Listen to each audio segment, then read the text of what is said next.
আজকে আমাদের এই টার্মের প্রথম ক্লাস বলতে হলো আমার সাবজেক্টের প্রথম ক্লাস তোমাদের সাথে। তো তোমাদের যে কোর্সটার উপর আমার ক্লাস সেটা হচ্ছে সিএসসি 2106, যেটা ম্যাথ কোর্স, ম্যাথ 2 নামে পরিচিত। সাবজেক্টের নাম হচ্ছে linear algebra, complex and Laplace transformation. তো এটা আমাদের সাবজেক্ট নেম। এটা সম্পর্কে আমরা বলবো। তো এর আগে হয়তোবা তোমরা একটা কোর্স অলরেডি করে আসছো ম্যাথমেটিক্স এর উপরে, যেখানে তোমরা ডিফারেন্সিয়েশন এবং ইন্টিগ্রেশন এই দুটো টপিকস উপর তোমরা অলরেডি ম্যাথে পড়েছো। তো এর বাইরে আমরা এখন যে কোর্সটা করতেছি এটাতে আমরা তিনটা সাবজেক্ট সম্পর্কে পড়বো। আলটিমেটলি এখানে দেখেই বোঝা যাচ্ছে, প্রথমে লিনিয়ার অ্যালজেব্রা, পরবর্তীতে কমপ্লেক্স ভ্যারিয়েবল এবং সর্বশেষে ল্যাপ্লাস ট্রান্সফরমেশন। তিনটা সাবজেক্ট নিয়ে আমরা মেইনলি একটা সাবজেক্টই করা হয়েছে, যেহেতু ম্যাথের তিনটা সাবজেক্ট, বাট তোমাদের ক্ষেত্রে এখানে একটা সাবজেক্ট হিসেবে পড়া হবে। তো আমরা তিনটা টপিকস নিয়ে আলোচনা করব মেইনলি। প্রথম আমরা মিড টার্ম পর্যন্ত লিনিয়ার অ্যালজেব্রাটা নিয়ে বেশিরভাগ সময় আলোচনা করব। 1 থেকে লেসন 9 পর্যন্ত আমরা লিনিয়ার অ্যালজেব্রা দেখব। আর তারপরে মিড টার্মের পরে যেটা দেখবো সেটা হচ্ছে complex variable and Laplace transform. এই দুটো আমরা মিড টার্মের পরে দেখবো। তো মেইনলি আমাদের মিড টার্ম পর্যন্ত যে সাবজেক্টটা নিয়ে পড়াশোনা করব সেটা হচ্ছে লিনিয়ার অ্যালজেব্রা। তো এখানে আমাদের মানে সপ্তাহে একদিন ক্লাস হবে, যেদিন আমাদের শুক্রবার বলে দেওয়া আছে 11টা থেকে 2টা পর্যন্ত, বা আমাদের যতটুকু সময় লাগে। আমাদের যেহেতু দুইটা লেসন থাকবে, লেসন 1 এবং লেসন 2 আজকে, এরকম প্রত্যেক ক্লাসে যেটুকু সময় দরকার হবে সেটুকু সময় অনুসারেই আমরা ক্লাস নিব। তো টোটাল মার্কস 100। আর আমার নাম মেহেদী হাসান। তো ম্যাথমেটিক্স ডিপার্টমেন্টে আছে তোমাদের ইউনিভার্সিটিতে। আমার ইমেল এখানে দেওয়া আছে। আর লেকচার আওয়ারের কথা তো বললাম, যে 11টা থেকে 2টা পর্যন্ত, শুক্রবার বা ফ্রাইডে যেটা বলা হয়। তো এর মধ্যে আমাদের যতটুকু সময় লাগে, যেহেতু হয়তোবা আমরা যেহেতু অনলাইনে নিচ্ছি, এতটা সময় আমার দরকার হবে না। যতটুকু সময় আমাদের ক্লাস নিতে দরকার হয় ততটুকু সময় আমরা ক্লাস নিব। আর সাথে সাথে আমাদের রেকর্ডিং যেহেতু হচ্ছে, ক্লাস শেষে যেহেতু আমি কিভাবে আমরা ইভালুয়েশন করব সেটা সম্পর্কেও আমি আলোচনা করব। সো রেকর্ডিংটা তোমাদের যে গ্রুপ আছে সেই গ্রুপে আমি দিয়ে দেব। সো যাদের যদি ক্লাস শেষে কোনো সমস্যা হয় আর অনেক কিছু থাকে, সেটা ওটা ওখান থেকে পাওয়া যাবে। আর যদি তারপরও সমস্যা থাকে ইন্ডিভিজুয়ালি, তো তোমাদের তো গ্রুপ আছে, বা ইন্ডিভিজুয়ালি আমার সাথে যদি যোগাযোগ করা লাগে করে নিও যোগাযোগ। আর এখানে মেইনলি সাবজেক্টের সম্পর্কে এখানে কিছু বলা আছে, যে লিনিয়ার অ্যালজেব্রা কেন আমরা ব্যবহার করি। তোমরা একটু পড়ে নেবে যে linear algebra is the centre to almost all areas of mathematics.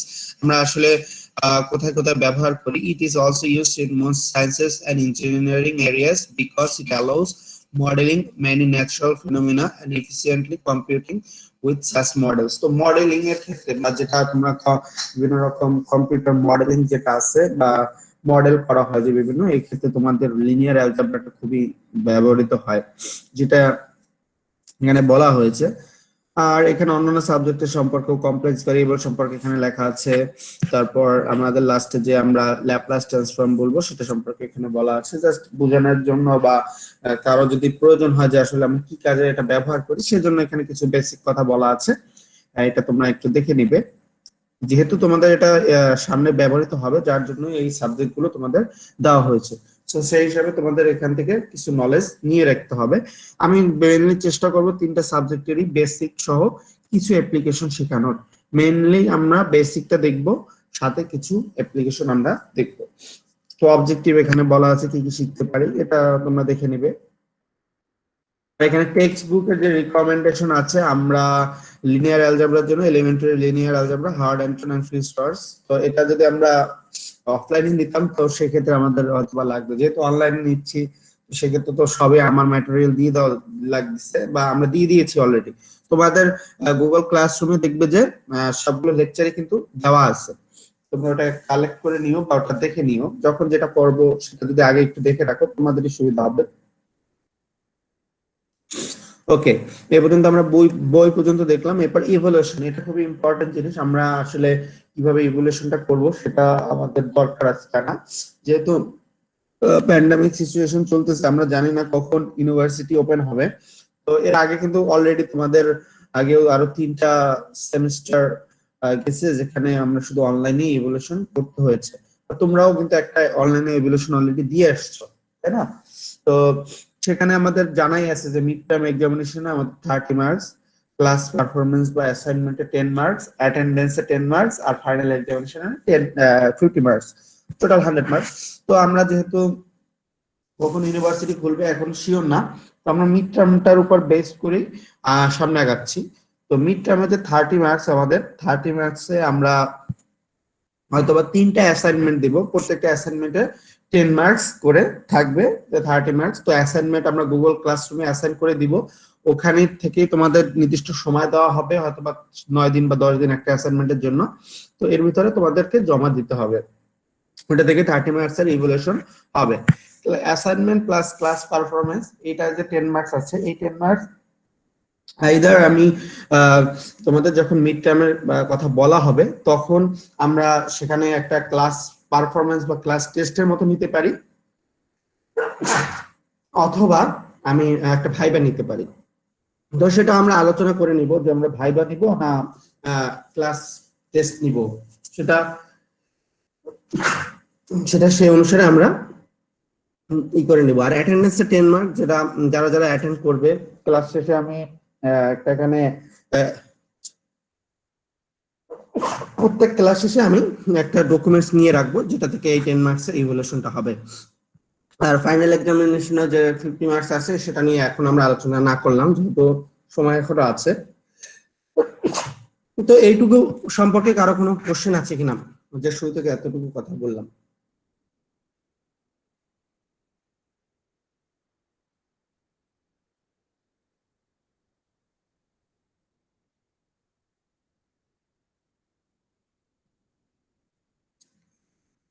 কারো যদি কিছু জানার থাকে, আমি যখন বলবো যে এখন কোশ্চেন করো বা এখন কিছু জানার থাকলে বলো, তখন কোশ্চেন করবে, ঠিক আছে? মানে সমস্যা না থাকলে একদম বলে দিবে যে না স্যার সমস্যা নাই, আপনি সামনে আগাতে পারেন, তাহলে আমার সুবিধা হবে। আচ্ছা স্যার, না স্যার, সমস্যা আরো নেই। সমস্যা নেই। ওকে, ঠিক আছে, তাহলে আমি সামনে আগাচ্ছি। আর গ্রেডিং সম্পর্কে তো তোমাদের জানাই আছে যে 80 মার্কস হলে এ প্লাস বা 4, নিয়ে আমার কিছু বলার নাই। তো আমরা এবার ক্লাসের দিকে যাচ্ছি। লেসন 1 এবং লেসন 2 এই দুটো আমাদের আজকে ক্লাসে আছে। তো প্রথম লেসন 1 এ আমরা দেখব সিস্টেম অফ লিনিয়ার। স্যার আমার স্যার কেউ মনে হয় জয়েন করার জন্য চেষ্টা করতেছে স্যার।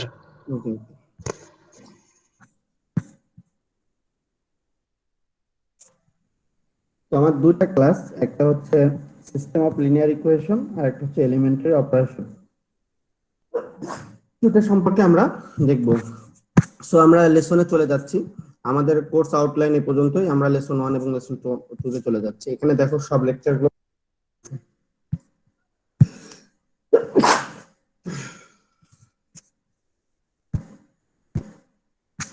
ওকে, আমাদের উইক 1 লেসন 1 যেটা আছে সিস্টেম অফ লিনিয়ার ইকুয়েশন। তো আমি প্রথমেই বলেছি আমরা আজকে যেটা শিখব সেটা হচ্ছে লিনিয়ার অ্যালজেব্রা। তো অ্যালজেব্রা এবং লিনিয়ার দুইটা জিনিস সম্পর্কে তোমাদের একটু জানতে হবে। অ্যালজেব্রা সম্পর্কে সবাই কম বেশি জানো যে অ্যালজেব্রা কি করা হয়, পাটিগণিত আর অ্যালজেব্রা, যেটা অ্যারিথমেটিক আর অ্যালজেব্রেটিক, এই দুটো জিনিস আমরা সম্পর্কে অলরেডি জানি। যে অ্যালজেব্রিকে থাকবে কি, এক্স ওয়াই জেড ভেরিয়েবল থাকবে। ওকে, সরি আমার একটু ঠান্ডা লাগছে যার কারণে কি হচ্ছে। তো যাই হোক, লিনিয়ার ইকুয়েশন সম্পর্কে আমরা আগে প্রথমে জানবো। Introduction to system of linear equation. Linear equation, এখানে একটা ইকুয়েশন দেওয়া আছে ax plus by is equal to c। এখানে ax এবং by plus is equal to c, এখানে আমাদের বুঝতে হবে কোনটা ভেরিয়েবল এবং কোনটা কনস্ট্যান্ট। এখানে দেখো ax, এর মধ্যে x কে বলতেছি আমরা ভেরিয়েবল আর a কে বলতেছি কনস্ট্যান্ট। by, এখানে b কে বলতেছি আমরা কনস্ট্যান্ট এবং y কে বলতেছি ভেরিয়েবল এবং c হচ্ছে কনস্ট্যান্ট। তো এই ধরনের যদি ইকুয়েশন থাকে যেখানে যে ভেরিয়েবলটা থাকে, আমরা ভেরিয়েবল এবং কনস্ট্যান্ট সম্পর্কে আগে জানতে হবে। ভেরিয়েবল বলতে বোঝাচ্ছে এমন একটা ম্যাথমেটিক্যাল টার্ম যেটা টাইম বাই টাইম ভ্যারি করতে পারে, যেমন এক্স ওয়াই জেড, লাস্টের দিকে যে আমাদের সংখ্যাগুলো আছে বা লাস্টের দিকে যে লেটারগুলো আছে ইংলিশে, X Y Z U V W T, এই যে জিনিসগুলো আছে বা এই লেটারগুলো আছে এগুলোকে সাধারণত ভেরিয়েবল হিসেবে প্রকাশ করা হয় ম্যাথমেটিক্যালি। আর প্রথম দিকের যে লেটার গুলো আছে B C D E F G H, এগুলোকে আমরা সাধারণত কনস্ট্যান্ট হিসেবে ধরি। তো কনস্ট্যান্ট ভেরিয়েবলের মধ্যে যে মেইন পার্থক্য, ভেরিয়েবল জিনিসটা তার মান পরিবর্তন হতে পারে, বাট কনস্ট্যান্ট অলওয়েজ ফিক্সড থাকবে। যেমন এ, এখানে এ এর মানটা অলওয়েজ ফিক্সড থাকবে। স্যার একজন মেবি জয়েন্ট রিকোয়েস্ট পাঠিয়েছিল। বাইরে গেছে অনেকে।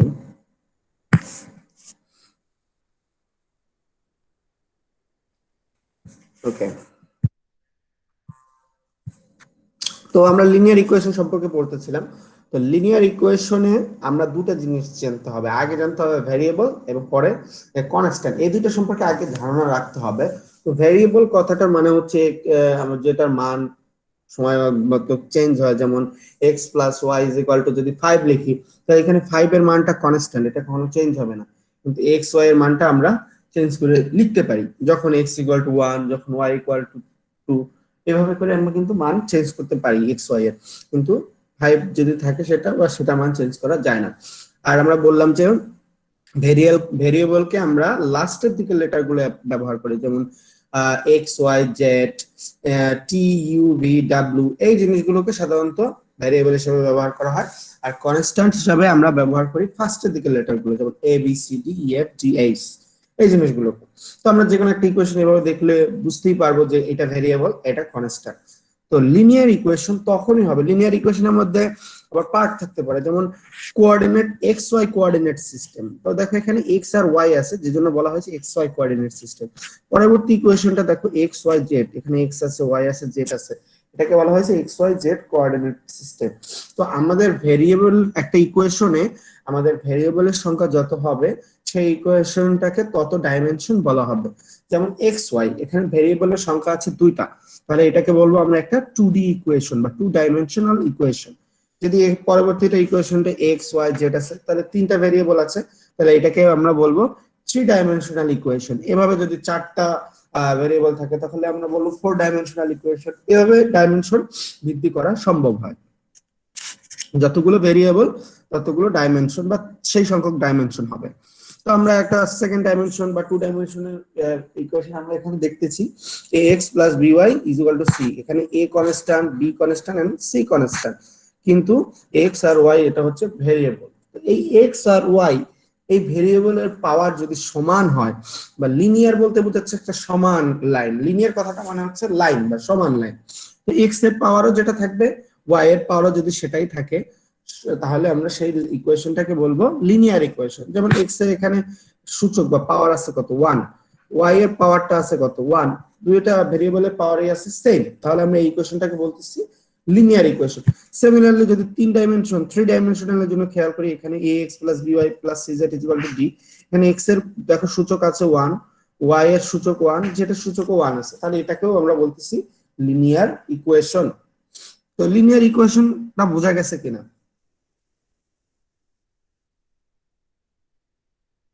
জি স্যার, বুঝতে পারছি।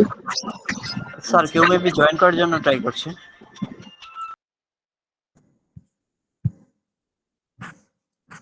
জয়েন বইলো, নাহলে আমি আবার ক্লাস করার সময় অনেক সময় হয়তোবা হয়। যদি কেউ জয়েন করতে চায় আমাকে অবশ্যই জানাবে। ওকে, তাহলে আমরা এখানে 2 ডাইমেনশনালের লিনিয়ার ইকুয়েশন দেখলাম, এখানে 3 ডাইমেনশনালের লিনিয়ার ইকুয়েশনের কথা বললাম। এইভাবে যদি n সংখ্যক ভেরিয়েবল থাকে তাহলে আমরা এই যে একটা ইকুয়েশন লিখলাম 1 নম্বরে, এটাকে আমরা বলবো যে linear equation with n dimension. ঠিক আছে, এইভাবে ডাইমেনশন বৃদ্ধি করা সম্ভব হয়। এই ধরনের ইকুয়েশন আমাদের হতে পারে লিনিয়ার ইকুয়েশন। ওকে, আমরা পরবর্তীতে যাচ্ছি। তো একটা ইকুয়েশনকে কখন হোমোজিনিয়াস লিনিয়ার ইকুয়েশন বলবো? একটা ইকুয়েশনের ইকুয়ালের পরে যদি শূন্য থাকে বা জিরো থাকে, সেই ইকুয়েশনটাকে বলা হবে হোমোজিনিয়াস লিনিয়ার ইকুয়েশন। একটা ইকুয়েশন হোমোজিনিয়াস হওয়ার কন্ডিশন হচ্ছে ইকুয়ালের ডান সাইডে অলওয়েজ জিরো যদি থাকে, তাহলে সেই ইকুয়েশনটাকে আমরা বলবো কি হোমোজেনিয়াস লিনিয়ার ইকুয়েশন বা হোমোজেনিয়াস ইকুয়েশন, এটা যদি লিনিয়ার না হয় তাহলেও কিন্তু হোমোজেনিয়াস হওয়ার কন্ডিশন সেম, যে ইকুয়েশনের ডান পাশে বা ইকুয়ালের ডান পাশে অলওয়েজ যদি জিরো থাকে তাহলে সেটাকে আমরা বলবো হোমোজেনিয়াস ইকুয়েশন। যদি লিনিয়ার হয় ইকুয়েশনটা তাহলে আমরা বলবো হোমোজেনিয়াস লিনিয়ার ইকুয়েশন। সিম্পলি যদি একটা ইকুয়েশন থাকে সেটাকে আমরা বলবো, ইকুয়ালের পরে যদি ডান দিকে জিরো থাকে তাহলে বলবো হোমোজেনিয়াস ইকুয়েশন। তো আমরা অলরেডি দুটা জিনিস, অনেক বেশ কিছু জিনিস কিন্তু জানলাম, বেসিক জিনিস বলতে বলেছি যে আমরা কিন্তু বেসিকটার উপর বেশি মানে গুরুত্ব দিব, তারপর আস্তে আস্তে সামনে যাব, সমস্যা নাই। কিন্তু আজকের ক্লাসে কিন্তু মেইনলি বেসিকটাই দেখানো হচ্ছে। যে প্রথমে আমরা কিন্তু দেখলাম ভেরিয়েবল কাকে বলে, কনস্ট্যান্ট কাকে বলে, তারপর লিনিয়ার ইকুয়েশন কাকে বলা হয়, লিনিয়ার ইকুয়েশন যে ডাইমেনশনটা কিভাবে চেঞ্জ হয়, 1 2 ডাইমেনশন, 3 ডাইমেনশন, n ডাইমেনশন, সেটা দেখেছি। তারপর আমরা কোনটাকে ভেরিয়েবল বলবো আর কোনটাকে কনস্ট্যান্ট বলবো সেটাও বলেছি। একটা লিনিয়ার ইকুয়েশন কখন হোমোজিনিয়াস হবে সেই কন্ডিশন পর্যন্ত কিন্তু আমরা অলরেডি দেখিয়েছি। ওকে, এরপর আমরা নেক্সটে যাচ্ছি। তো আমরা এবার দেখলাম লিনিয়ার ইকুয়েশন দেখলাম, যেহেতু আমাদের এখানে সিস্টেম অফ লিনিয়ার ইকুয়েশন জানতে হবে। তো কোনো একটা সিস্টেম হতে হলে একই জাতীয় জিনিস বেশ কয়েকটা থাকতে হয়। তো এরকমই জিনিস, a general linear system of m equation in the n unknowns, unknown দ্বারা বোঝাচ্ছে ভেরিয়েবল, এর unknowns x1 x2 dot dot xn can be written as, দেখো এখানে a11 x1 plus a12 x2 plus dot dot dot a1n xn is equal to b1, এটা একটা কি linear equation n dimensional. পরবর্তীতে আবার লিখছি a21 x1 plus a22 x2 plus dot dot dot a2n xn is equal to b2।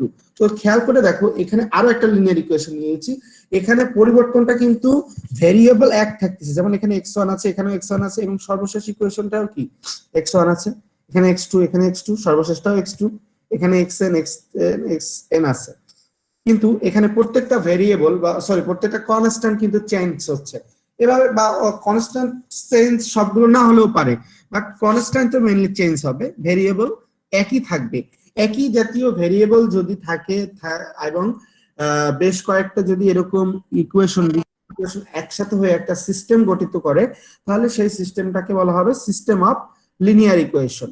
তার মানে m সংখ্যক equation থাকবে যেখানে n সংখ্যক ভেরিয়েবল থাকবে, যেমন x1 x2 xn, তাহলে ভেরিয়েবলটা সেম থাকবে কিন্তু ইকুয়েশন m সংখ্যক বলতে এখানে দুটা বা তিনটা, যে কয়টা হতে পারে, চারটা হতে পারে, পাঁচটা হতে পারে।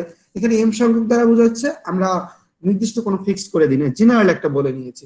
সাধারণত আমরা যখন ম্যাথ করব তখন 3 4টা ইকুয়েশন থাকবে, আর ভেরিয়েবল হয়তো বা এরকম 3 4টা থাকবে। তো এরকম করে যদি একটা সিস্টেম গঠিত করা হয় সেটাকে সিস্টেম অফ লিনিয়ার ইকুয়েশন বলা হয়।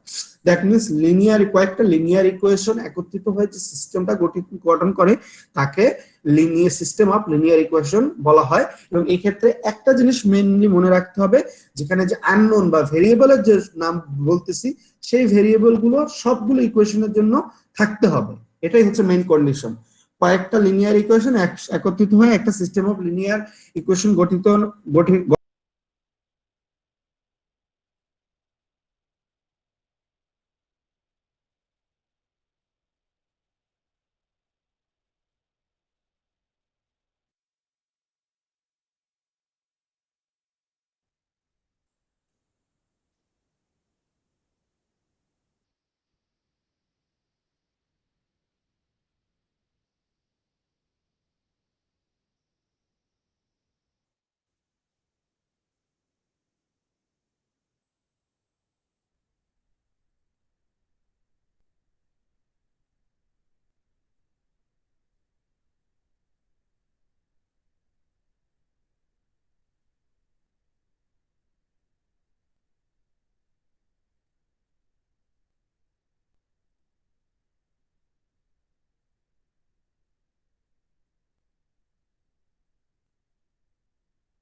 স্যার আমরা শুনতে পাচ্ছি না, স্যার আপনি কি শুনতে পাচ্ছেন? মেবি স্যারের নেটওয়ার্কে প্রবলেম হয়েছে।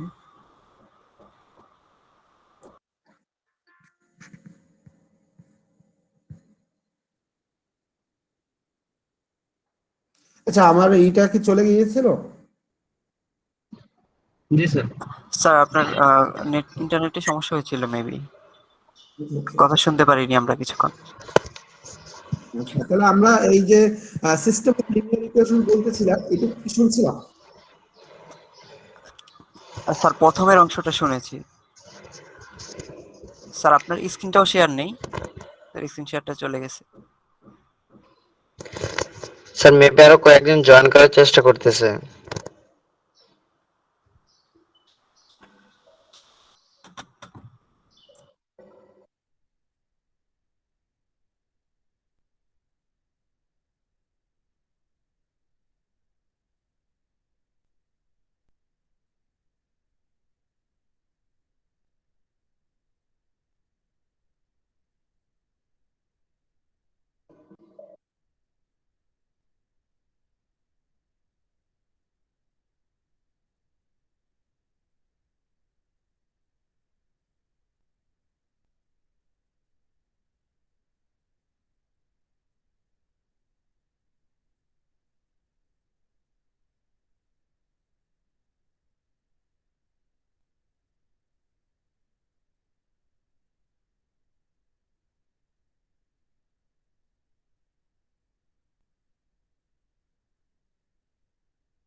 আমার মনে হয় নেটওয়ার্কে বারবার সমস্যা করতেছে, আমি ওয়াইফাই তে কি হচ্ছে।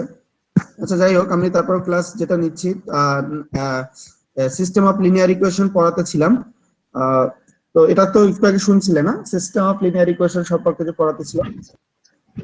জি স্যার, প্রথম অংশটুকু শুনছিলাম। স্যার এটা আবার রিপিট করলে ভালো হয় মনে হয়। সিস্টেম অফ লিনিয়ার ইকুয়েশন দ্বারা বোঝাচ্ছে এর যে আমাদের যদি আমরা একটা স্যার লিনিয়ার স্যার স্ক্রিনটা অফ হয়ে গেছে।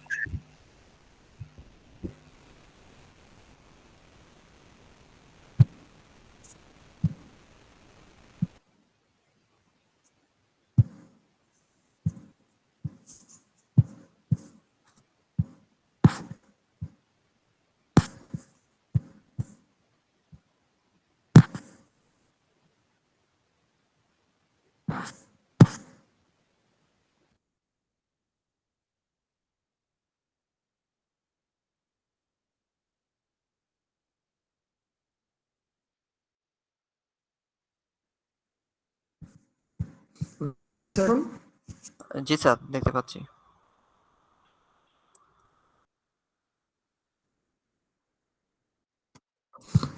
আচ্ছা, সিস্টেম অফ লিনিয়ার ইকুয়েশন যেটা আমি বলতেছিলাম, a general system of N equation in the N unknown. Unknown দ্বারা বোঝাচ্ছে variable x1 x2 dot dot xn can be written as. আমাদের যদি আহ, ধরো তিনটা বা চারটা ইকুয়েশন থাকে, বা এরকম যদি ইকুয়েশন তিনটা বা চারটা থাকে এবং তার প্রত্যেকটার ভেরিয়েবল যদি সেম থাকে, যেমন এক্স ওয়াই জেড, এরকম সম্বলিত তিনটা ইকুয়েশন যদি থাকে একসাথে, তাহলে এই যে তিনটা ইকুয়েশন, তাহলে আমরা এই তিনটে ইকুয়েশনকে একত্রে বলবো একটা system of linear equation. System of linear ইকুয়েশনের মেইন কন্ডিশন হচ্ছে একাধিক ইকুয়েশন থাকতে হবে এবং তার ভেরিয়েবল গুলো একই থাকতে হবে। তো এই দুইটা কন্ডিশন যদি কোনো সিস্টেম স্যাটিসফাই করে, তাহলে সেই সিস্টেমটাকে বলবো সিস্টেম অফ লিনিয়ার ইকুয়েশন। তো সেক্ষেত্রে একাধিক ইকুয়েশন বলতে 10টাও, আবার দুটাও হতে পারে, বা অনেক এর বেশি হতে পারে। যতই হোক, সিস্টেম অফ লিনিয়ার ইকুয়েশন মানে হচ্ছে একাধিক ইকুয়েশন থাকবে, একাধিক লিনিয়ার ইকুয়েশন থাকবে, এবং সেখানে যে ভেরিয়েবল থাকবে প্রত্যেকটা ইকুয়েশনের সেম ভেরিয়েবল থাকবে, তাহলে সেই সিস্টেমটাকে আমরা বলবো সিস্টেম অফ লিনিয়ার ইকুয়েশন। তো এই ব্যাপারটা ক্লিয়ার কিনা সবাই?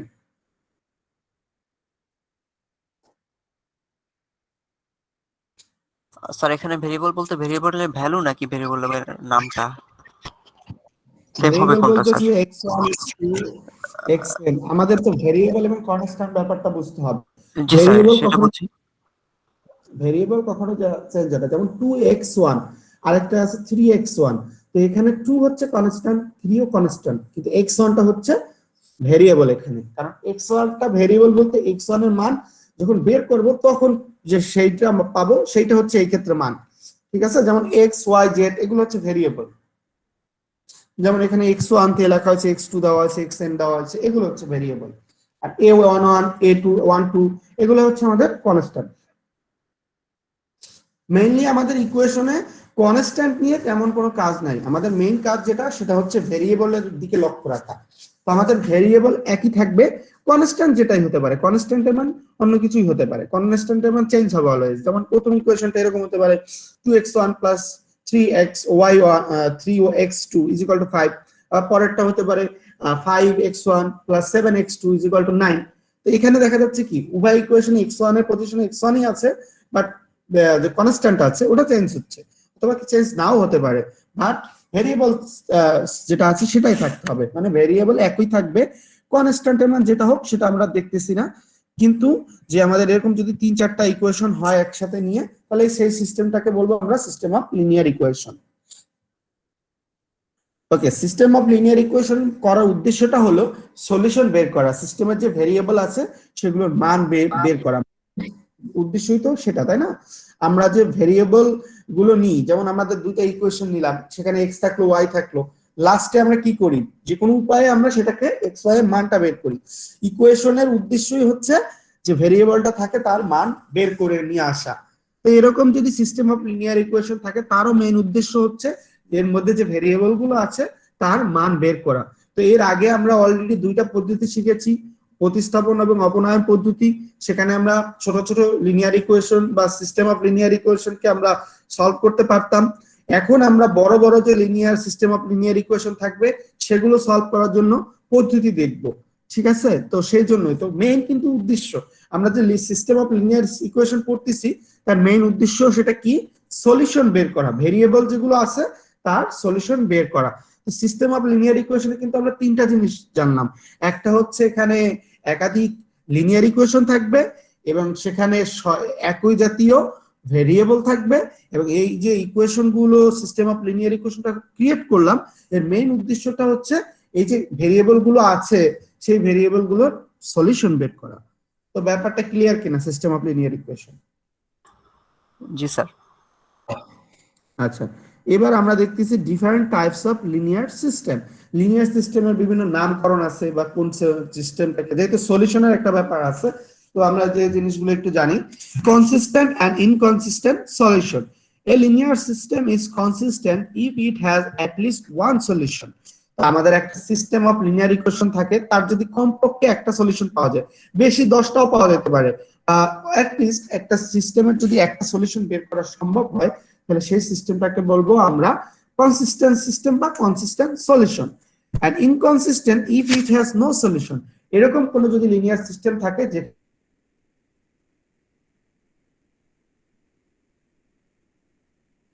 Solution inconsistent system. তো ব্যাপারটা ক্লিয়ার, কারণ কনসিস্টেন্ট হলে অ্যাট লিস্ট একটা সলিউশন থাকবে, আর ইনকনসিস্টেন্ট মানে হলো সেটার কোনো সলিউশন বের করা সম্ভব হচ্ছে না। তো এই ধরনের ইকুয়েশন আমরা দেখবো, যে সিস্টেম দেখবো যেটাতে আমরা ইনকনসিস্টেন্ট পাই। সাধারণত কনসিস্টেন্ট তো আমাদের জানাই আছে, যে কোনো একটা দুইটা ইকুয়েশন নিলাম, সেখান থেকে সলিউশন করলাম, এখান থেকে তো এক্স ওয়াই এর মান পেলাম, এই যে পাইলাম সেটা হলো আমাদের সলিউশন। কিন্তু কিছু কিছু ক্ষেত্রে দেখা যাচ্ছে যে সলিউশন বের করা সম্ভব হয় না, সেক্ষেত্রে সেই সিস্টেমটাকে বলা হয় ইনকনসিস্টেন্ট সিস্টেম বা ইনকনসিস্টেন্ট সলিউশন। তো দেখি আমরা যেন as linear system with no solution, আমরা সলিউশন যে আছে সেটা তো আমরা পরবর্তী লেসনে দেখব, কিন্তু কোন সিস্টেমের যে সলিউশন না হয় সেরকম হওয়ার কন্ডিশনটা কি। তো দুইটা ইকুয়েশন এখানে লেখা হয়েছে, x + y = 4 আর 3x + 3y = 6 লেখা আছে। তো এই যে ইকুয়েশন দুটো আছে, এটা একটা সিস্টেম যেখানে দুটো ভ্যারিয়েবল আছে x আর y। তো এখন দেখো প্রথম ইকুয়েশন আর দ্বিতীয় ইকুয়েশন, এখানে যদি ক্যালকুলেশন করো তো এখানে যোগ বিয়োগ করতে হবে, আগের পদ্ধতি অবলম্বন করলাম, তাহলে ফার্স্ট ইকুয়েশনটাকে কি করতে হবে, -3 দ্বারা গুণ করতে হবে, তাই না? -3 তে এই যে we can eliminate x from the second equation by adding -3 times the first equation to the second equation। তাহলে প্রথম ইকুয়েশনটাকে -3 দ্বারা গুণ করে সেকেন্ড ইকুয়েশনের সাথে যদি যোগ করি তাহলে কি হয়, minus 3x minus 3y is equal two minus 12 প্রথম ইকুয়েশনটা হয়ে যাচ্ছে, আর এটা 3x plus 3y is equal two 6। তো ক্যালকুলেশন করলে দেখা যাচ্ছে কি মাইনাস 3x প্লাস 3x কাটা যায়, আর মাইনাস 3y প্লাস 3y কাটাকাটি যাচ্ছে, তাহলে থাকতেছে কি 0 ইজ ইকুয়াল টু মাইনাস 6। কিন্তু 0 ইজ ইকুয়াল টু তো মাইনাস 6 হওয়া সম্ভব না। এরকম যদি হয় কোন একটা দুইটা ইকুয়েশন দেওয়া আছে, এখানে যদি কিছু ক্যালকুলেশন করে দেখা যায় যে এক্স ওয়াই উইথড্র হয়ে যাবে, উঠে যায়, শুধু এমন একটা জিনিস আসে যেটা হওয়া সম্ভব না, যেমন 0 ইজ ইকুয়াল টু মাইনাস 6 চলে আসছে, এটা তো কখনো হওয়া সম্ভব না। তো সেই ধরনের সিস্টেমটাকে আমরা বলবো linear system with no solution. তাহলে এই ধরনের সিস্টেমের কোনো সলিউশন বের করা সম্ভব না। ব্যাপারটা ক্লিয়ার কিনা? যদি এরকম হয় যে একটা দুইটা ইকুয়েশন থাকলো বা তিনটা ইকুয়েশন থাকলো, এদের যোগ বিয়োগ করলে দেখা যাচ্ছে কি মানে পুরো ভেরিয়েবলের অংশটাই কি উইথড্র হয়ে যাচ্ছে বা পুরো ভেরিয়েবলটুকু উঠে যাচ্ছে, তাহলে সেই ধরনের ইকুয়েশনকে বলা হবে a system, a linear system with no solution. তো a system of linear system with no সলিউশনের মেইন কন্ডিশন হচ্ছে যে ক্যালকুলেশন করলে দেখা যাবে যে ভেরিয়েবল গুলো ভ্যানিশ হয়ে যাচ্ছে এবং এমন একটা সংখ্যা বের হচ্ছে যে দুই পাশে ইকুয়াল করলে একই মান আসতেছে না, যেমন 0 ইজ ইকুয়াল টু মাইনাস 6। তাহলে আমরা এই ধরনের সিস্টেমটাকে বলবো a system with no solution. আবার a linear system with infinity many solution, আমরা তো জানি সাধারণত একটা এক্স ওয়াই জেড নিলাম, তাহলে আমরা বুঝতেই পারি যে একটা সিস্টেমে এক্স ওয়াই জেড আছে, তার মানে এর সলিউশন হবে শুধু এক্স এর মান একটা, ওয়াই এর মান একটা, জেড এর মান একটা, এটাই তো আমরা সাধারণত ধরে নিই, তাই না? এরকম হলে তো আমরা ঠিক আছে, বাট এরকম যদি হয় এক্স ওয়াই জেড এর যে সলিউশন গুলো আসে সেগুলো এক্স্যাক্টলি সলিউশন না আসে, এক্স্যাক্টলি সলিউশন বের করা সম্ভব না হয়, কিন্তু সলিউশন বের করা যাচ্ছে, তাহলে সেই ধরনের সিস্টেমটাকে বলা হবে ইনফিনিটি মেনি সলিউশন। তার মানে অসংখ্য সলিউশন আছে। যেমন এখানে একটা ইকুয়েশন নেওয়া হয়েছে x minus y plus 2z is equal to 5, পরের ইকুয়েশনটা 2x minus 2y plus 4z is equal to 10, 3x minus 3y plus 6z is equal to 15। তো এখানে খেয়াল করে দেখো ফার্স্ট যে ইকুয়েশনটা আছে আমাদের লিনিয়ার ইকুয়েশনটা, এইটার কিন্তু আমাদের গুণিতক আকারে পরবর্তী ইকুয়েশন গুলো আছে, যেমন ফার্স্ট ইকুয়েশনটার সাথে যদি একটা 2 গুণ করে দাও তাহলে সেকেন্ড ইকুয়েশনটা পাই, ফার্স্ট ইকুয়েশনটার সাথে যদি 3 গুণ করে দাও তাহলে থার্ড ইকুয়েশনটা পাচ্ছি। তাহলে কি একটা ইকুয়েশনেরই বিভিন্ন রূপ বা গুণিতকের রূপ এখানে যদি থাকে, এরকম যদি কোন সিস্টেম হয় যে একটা ইকুয়েশন থাকবে তার গুণিতক অপর যে ইকুয়েশন গুলো থাকবে সিস্টেমে, সেগুলো যদি ওই ইকুয়েশনের গুণিতক আকারে থাকে, তাহলে সেই সিস্টেমটাকে আমরা বলবো যে ইনফিনিটি মেনি সলিউশন, মানে এখানে করলে অসংখ্য সলিউশন পাওয়া যাবে। তো এই ধরনের সিচুয়েশনকে আমরা বলতেছি ইনফিনিটি মেনি সলিউশন থাকবে। যেমন সেক্ষেত্রে আমরা এক্স এর মান এই যে ওয়াই এর মান পেয়েছি আর জেড এর মান পেয়েছি এস, এভাবে ধরে নিয়েছি। একটা ইকুয়েশন থেকেই আমরা পেয়েছি X is equal to Y minus 2z minus 5, বা এরকম যে এক্স ইজ ইকুয়াল টু 5, এখানে আমরা ধরে নিয়েছি ওয়াই জেড এর মান ধরে নিয়েছি কি আর আর এস, তাহলে আমরা পেয়েছি 5 প্লাস আর মাইনাস 2s। তার মানে এক্স এর মান আর এর মান যদি যেটা পাই, এস এর মান যদি চেঞ্জ করে দিই তাহলে এক্স এর মানও চেঞ্জ হয়ে যাবে, ওয়াই এর মানও চেঞ্জ হয়ে যাবে, জেড এর মানও চেঞ্জ হয়ে যাবে, এভাবে আমরা অসংখ্য সলিউশন বের করতে পারি। তো আমরা দুটো জিনিস কিন্তু দেখালাম, একটা সিস্টেমের নো সলিউশন এবং ইনফিনিটি মেনি সলিউশন হয় কিভাবে, ঠিক আছে? তো এই দুটো কিন্তু আমাদের একটু জাস্ট মনে রাখতে হবে, কারণ ইনফিনিটি মেনি সলিউশন আসতে পারে, আমরা যখন ম্যাথ করব তখন অনেক ক্ষেত্রে দেখা যেতে পারে যে ইনফিনিটি মেনি সলিউশন চলে আসছে, তখন আমাদের এইভাবে ধরে নিয়ে বসাতে হবে। এক্স্যাক্টলি যদি কোনো সলিউশন না হয় তাহলে এভাবে ধরে নিয়ে সেই সিস্টেমের সলিউশন বের করতে হয়। তো এই দুটো জিনিস ক্লিয়ার কিনা যে ইনফিনিটি মেনি সলিউশন এন্ড আরেকটা হচ্ছে নো সলিউশন।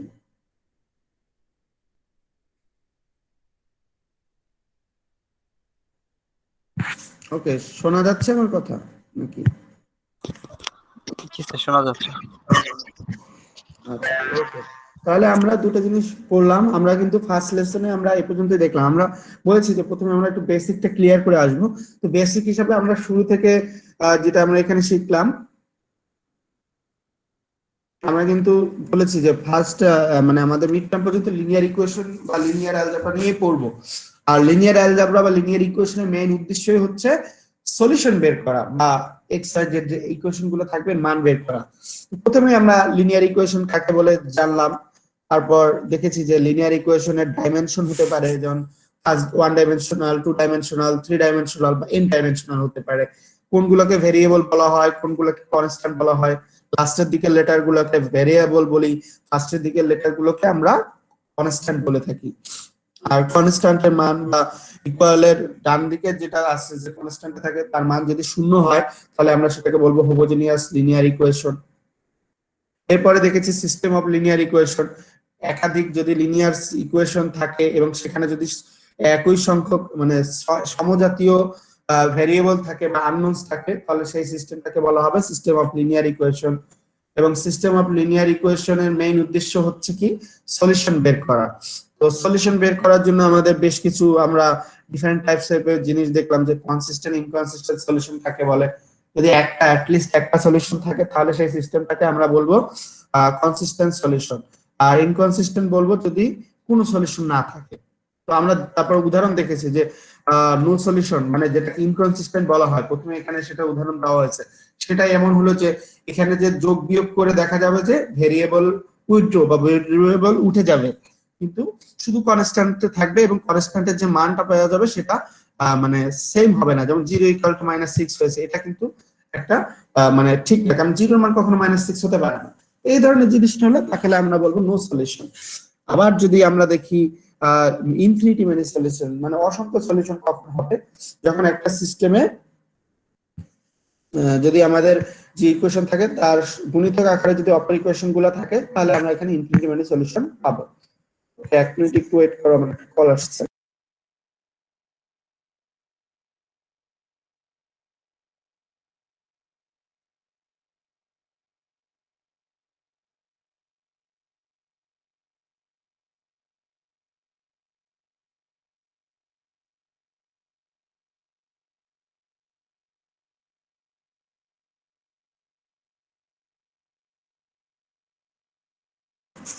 ওকে, আমরা যেটা দেখলাম যে ইনফিনিটি মেনি সলিউশনের কথাও আমরা দেখলাম। তো এরপর আমরা সেকেন্ড লেসনে চলে যাচ্ছি। ফার্স্ট লেসন সম্পর্কে কারো যদি কোনো কোশ্চেন থাকে বা জানার কিছু থাকে জিজ্ঞেস করতে পারো।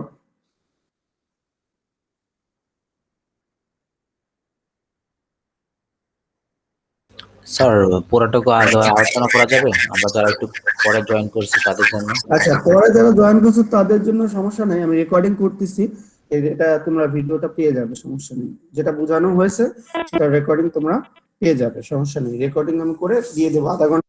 তোমাদের যে গ্রুপ আছে বা হোয়াটসঅ্যাপ গ্রুপ আছে সেখানে পুরো রেকর্ডিংটা চলে যাবে। সো যেটা পড়ে আসছি যদি কেউ পরে জয়েন সমস্যা নাই, সে ওটা দেখে নিও ওখান থেকে, কারণ আমি তো বুঝিয়েছি, আপনাদের মনে করি সমস্যা হবে না।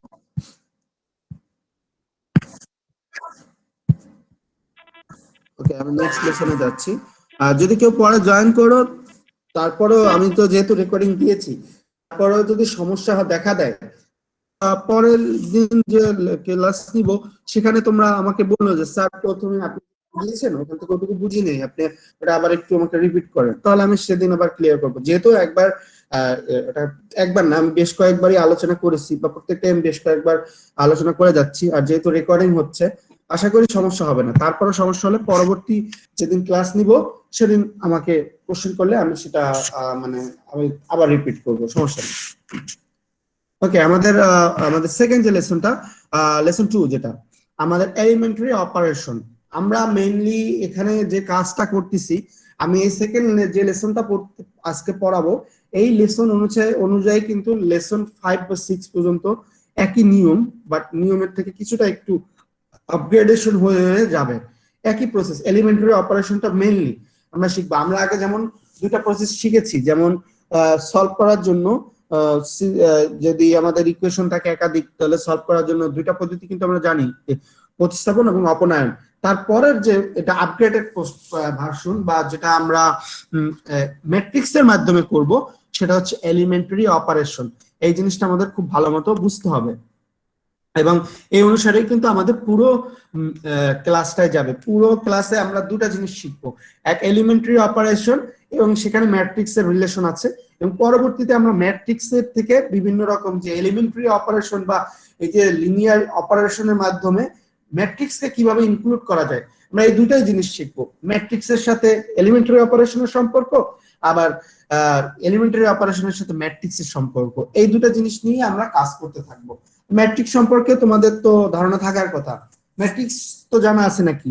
ম্যাট্রিক্স কাকে বলে সবাই জানো তো? ম্যাট্রিক্স আমি অবশ্য এটা লেসন 5 এর দিকে ম্যাট্রিক্স সম্পর্কে আলোচনা আছে বিস্তারিত, তাও বেসিক তো ম্যাট্রিক্স এর ধারণা আছে। ম্যাট্রিক্স কাকে বলা হয়, যে এই যে একটা ম্যাট্রিক্স আঁকা হয়েছে, ম্যাট্রিক্সকে থার্ড ব্র্যাকেট দিয়ে লেখা হয়, ভিতরে এলিমেন্ট গুলো ভিতরে এদেরকে বলা হয় কি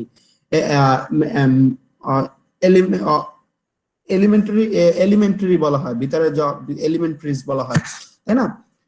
তো ম্যাট্রিক্স সম্পর্কে আমরা ইকুয়েশন, সিস্টেম অফ লিনিয়ার ইকুয়েশনকে ম্যাট্রিক্সে নিয়ে যাব, সেটা প্রথম প্রসেস। আমরা অগমেন্টেড ম্যাট্রিক্স কাকে বলে সেটা জানবো। অগমেন্টেড ম্যাট্রিক্স, অগমেন্টেড একটা রূপান্তরিত অবস্থা, রূপান্তরিত ম্যাট্রিক্স জাতীয় কিছু একটা। তো এটা আমরা কিভাবে করব? আমরা already system of linear equation জেনেছি। আমরা সিস্টেম অফ লিনিয়ার ইকুয়েশন থেকে একটা ম্যাট্রিক্স ক্রিয়েট করব, সেটাকে বলবো আমরা অগমেন্টেড ম্যাট্রিক্স। এবং সেই ম্যাট্রিক্সটা ক্রিয়েট করার পদ্ধতিটা হলো, আমাদের যে ভ্যারিয়েবল আছে সেই ভ্যারিয়েবলের সাথে যে আমাদের যে কনস্ট্যান্টটা আছে বা যে সহগটা আছে, ভ্যারিয়েবলের সাথে সহগ যেটা থাকবে, যেমন x1, প্রথম ইকুয়েশনের প্রথম এলিমেন্টটা হচ্ছে x1, x1 এর সাথে কনস্ট্যান্ট আছে a11 সেইটা, তারপরেরটা আছে x2 এর সাথে a12, তারপরে যেগুলো ডট ডট দিয়ে a1n আছে, তারপর ইকুয়াল এর পর আছে b1, এটাও আমরা দিব।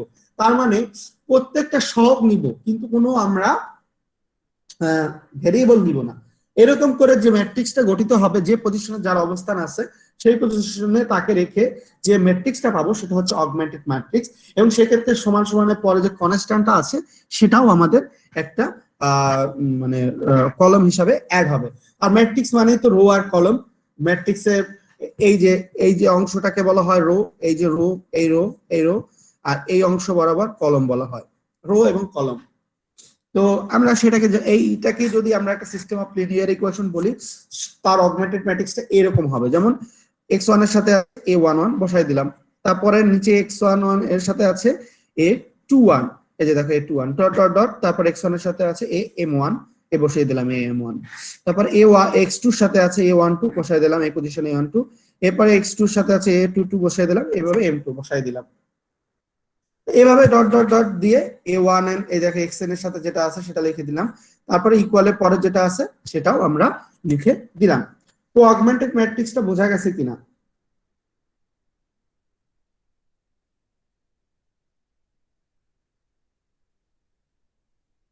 বুঝতে পারছি।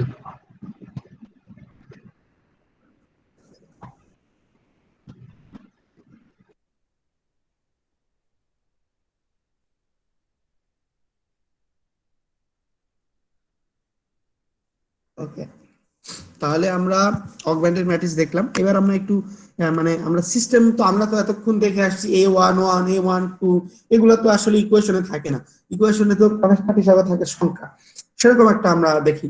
যেমন এইখানে একটা ইকুয়েশন আছে x1 plus x2 plus 2x3 9, 2x1, এই যে আমাদের একটা সিস্টেম অফ লিনিয়ার ইকুয়েশন আছে, এটাকে অগমেন্টেড কিভাবে নিব সেটা দেখলে আমরা আসলে মোটামুটি ক্লিয়ার হয়ে যাব। কারণ ম্যাথ তো আমাদের এভাবেই থাকবে, আমাদের ম্যাথ তার a11 বা এরকম n সংখ্যক ইকুয়েশন থাকবে না, হয়তো 4টা 5টা এরকম থাকবে। তো এখানে খেয়াল করে দেখো, এই দেখো x1 এর সাথে কি আছে, 1 আছে, যেটার সাথে কিছু নাই তার সাথে 1 অবশ্যই আছে, এই যে 1 প্রথম এলিমেন্টটা। x2 এর সাথেও কিছু নাই, তার মানে 1, তারপরে x3 এর সাথে আছে 2, এই 2, তারপরে ইকুয়ালে পরে আছে 9, 9 বসাই দিলাম, তারপরে x1 এর সাথে পরে ইকুয়েশন আছে 2 বসিয়ে দিলাম, পরে আছে 4 বসিয়ে দিলাম। এবং খেয়াল করে দেখো, যদি প্লাস থাকে তাহলে কিন্তু প্লাস দেওয়া লাগতেছে না, কিন্তু যদি মাইনাস কোনো একটা থাকে তাহলে কিন্তু অবশ্যই সেই মাইনাসটা এখানে ইনক্লুড করতে হবে, এই যেমন -3, এখানে কিন্তু শুধু 3 দিলে হবে না।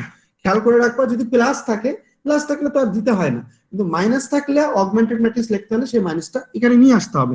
কারণ অগমেন্টেড ম্যাট্রিক্সের যে সূত্রটা আছে সেটা শুধুমাত্র প্লাসটাকে ইনক্লুড করে নেওয়া হয়েছে, মাইনাস থাকলে মাইনাসটাকে অটোমেটিক নিতে হবে। এবং কোনো ক্ষেত্রে যদি এরকম থাকতো 2x1 plus 4x2 is equal two 1, তার মানে x3 নাই, তাহলে x3 না থাকলে সেই পজিশনে আমরা 0 বসিয়ে দিতাম। তো এভাবে করে এই যে একটা ম্যাট্রিক্স নতুন তৈরি করা হলো, অগমেন্টেড ম্যাট্রিক্স। এখানে রো আছে কয়টা, 1টা 2টা 3টা রো আছে, আর কলাম আছে 1 2 3 4টা। এভাবে আমরা সিস্টেম অফ লিনিয়ার ইকুয়েশন থেকে আমরা অগমেন্টেড ম্যাট্রিক্সে নিয়ে গেলাম। তো এই পর্যন্ত কারো কোনো সমস্যা আছে কিনা, অগমেন্টেড ম্যাট্রিক্স কিভাবে নেওয়া হলো বা অগমেন্টেড ম্যাট্রিক্স করার যে মেকানিজম বললাম, এ পর্যন্ত বুঝতে কারো সমস্যা থাকলে আমাকে কোশ্চেন করতে পারো।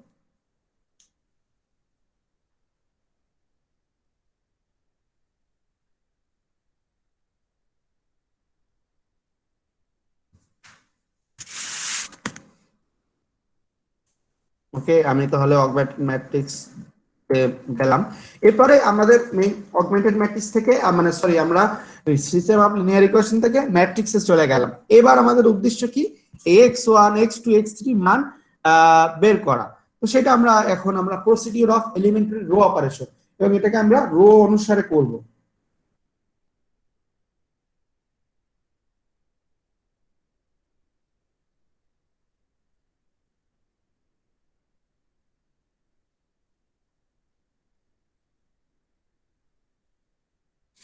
ওকে, আমরা এবার এলিমেন্টারি রো অপারেশনটা একটু জানি।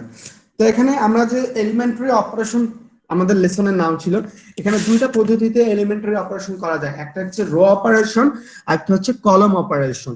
তো রো অপারেশন আর একটা হচ্ছে কলম অপারেশন।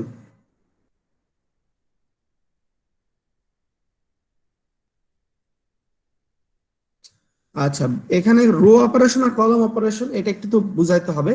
রো হচ্ছে এই দেখো এখানে হচ্ছে তিনটা রো আছে, এই তিনটা রো অনুসারে এই তিনটা রোকে বেস করে যদি আমরা কোনো অপারেশন করি সেটাকে হবে রো অপারেশন। আর কলম আছে এখানে ধরো চারটা, 1 2 3 4টা, এই চারটা কলমকে বেস করে যদি কোনো অপারেশন করি তাহলে সেটা হবে কি কলম অপারেশন। আমরা এখানে রো অপারেশনই দেখবো, কলম অপারেশন আমরা দেখবো না। সাধারণত রো কে গুরুত্ব দেওয়া হয় কারণ ম্যাট্রিক্সে আগে আহ ম্যাট্রিক্সে আগে থাকে কি রো থাকে, তারপর কলম থাকে। সো আমি রো নিয়ে আমরা কাজ করব। ঠিক আছে, তো আমরা এলিমেন্টারি রো অপারেশনটা একটু দেখি। আমরা ইকুয়েশন আমরা এখানে অনেক কিছু লেখা আছে, আমরা এই লেখাটা অতটা বুঝবো মানে পড়াচ্ছি না, আমরা ম্যাথের মাধ্যমে ডাইরেক্ট দেখাচ্ছি। ঠিক আছে, আমরা problems of elementary row operation, এই প্রবলেমটা বোঝা খুবই ইম্পর্টেন্ট জিনিস।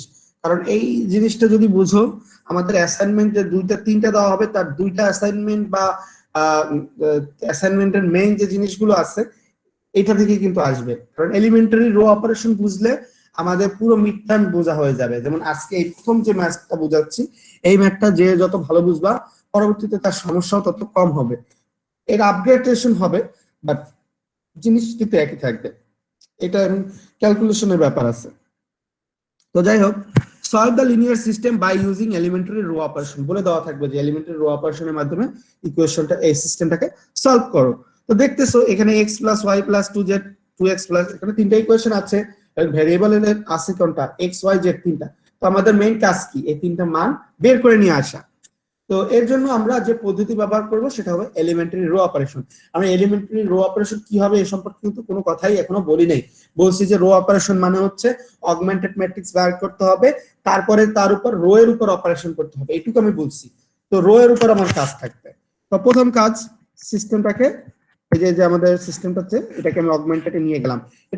এটুকু তো আর বোঝানোর কিছু নাই, কারণ আমি অলরেডি কিন্তু এখন জানি যে সিস্টেমটাকে কিভাবে অগমেন্টে নিয়ে আসা হয়। এই যে নিয়ে আসা হয়েছে, x এর আগে 1 আছে 1 নেওয়া হয়েছে, y এর আগে 1 আছে 1 নেওয়া হয়েছে, z এর আগে 2 আছে 2 নেওয়া হয়েছে, তারপর ইকুয়াল এর পর 9 আছে 9 নেওয়া হয়েছে, এবারে 2 আছে 4 আছে, তারপর -3 আছে, তারপর 1 আছে, তারপর 3 6 -5 এন্ড 0 আছে। অগমেন্টেডে নিয়ে গেলাম। এবার এবার আমরা শুধু এই ডাইন পাশটুকু করে খেয়াল করব, লেফট হ্যান্ড সাইড আমার বাদ, এটা আমাদের যেখানে ক্যালকুলেশন করছে এটা আমাদের দরকার নাই। আমরা যেটা করব এখানে এই অপারেশন করব। এখানে দুটো জিনিস জানতে হবে, লিডিং ওয়ান, লিডিং ওয়ান কাকে বলে? লিডিং ওয়ান হচ্ছে আমরা যে রো অপারেশন করব এই রো এর যে আমাদের যেমন এখানে কয়টা রো আছে, এটা ফার্স্ট রো, এটা সেকেন্ড রো, এটা হচ্ছে থার্ড রো, তিনটা রো আছে। এই তিনটা রো এর যে প্রথমে যে রোটা আছে সেই রো এর প্রথম যে এলিমেন্টটা আছে সেটার টার্গেট থাকবে আমাদের 1 বানানো। ঠিক আছে, 1 বানানো। তো যেহেতু আমাদের এখানে প্রথম এলিমেন্টটা কি আছে, ফার্স্ট রো এর ফার্স্ট এলিমেন্ট 1 আছে, এটা আমাদের 1 বানানোর দরকার পড়ে না যেহেতু 1 আছে। কিন্তু যদি 1 না থাকে অন্য কিছু থাকতো, যদি 2 থাকতো তাহলে কি করা হতো, তাহলে তাকে আমরা যদি 2 থাকে 2 কে যদি 1 বাড়াইতে হলে তাহলে কি করতে হতো, পুরো রোটাকে আমাদের 2 দ্বারা ভাগ করে দিলে কি হয়ে যেত, এখানে 1 হয়ে যেত, তাই না? তো আমাদের একটা জিনিস বলতেছি, লিডিং 1 বানাতে হলে অবশ্যই গুণ অথবা ভাগ করতে হবে। লিডিং 1 বানাতে হলে গুণ অথবা ভাগ করতে হবে। আর লিডিং 1 এর নিচে বা উপরে 0 বানাতে হবে। আমাদের আরেকটা কাজ, একটা হচ্ছে লিডিং 1 বের করা, আর একটা হচ্ছে লিডিং 1 এর নিচে বা উপরে লিডিং 1 এর নিচে 0 বানানো। তো লিডিং 1 এর নিচে 0 বানাইতে হলে কি করতে হবে, তাহলে সেই রোটাকে বা যেটা আছে সেইটা সেখানে আমাদের যোগ অথবা বিয়োগ করতে হবে। আমি আবারও বলতেছি, লিডিং ওয়ান তার মানে ওয়ান বানাইতে হলে যে কাজটা করতে হবে সেটা হচ্ছে গুণ অথবা ভাগ। আর জিরো বানাতে হলে, লিডিং ওয়ানের নিচে জিরো বানাতে হবে, তার জন্য যে কাজটা করতে হবে সেটা হচ্ছে যোগ অথবা বিয়োগ। এই ব্যাপারটা সবাই ক্লিয়ার কিনা? এই একই জিনিস কিন্তু প্রত্যেক লেসনে মনে রাখতে হবে যে লিডিং ওয়ান বানাতে হলে গুণ অথবা ভাগ করতে হবে, লিডিং ওয়ানের নিচে জিরো যদি বানাতে হয় তাহলে সেখানে আমাদের কি করতে হবে? যোগ অথবা বিয়োগ করতে হবে। ব্যাপারটা ক্লিয়ার কিনা? কারো যদি কোশ্চেন থাকে বলো। স্যার কোশ্চেন নেই মেবি। ওকে, স্যার আমার তো একটা কোশ্চেন আমাদের ছিল। হ্যাঁ স্যার একটা কোশ্চেন ছিল যে আমাদের কি একটু জোরে প্রত্যেকটা বলো। টার্মে কি একই পদ্ধতি অনুসরণ করতে হবে? কথাটা একটু জোরে বলতে হবে, তোমার মানে এটা ভয়েসটা আস্তে আসতেছে। যে স্যার, এবার শোনা যায়? হুম,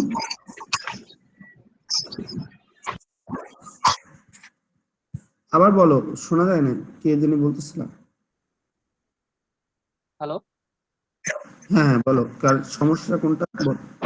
স্যার, ওই যে আপনার এসে যান, ওই স্ক্রিন শেয়ারটা হয়ে গেছে।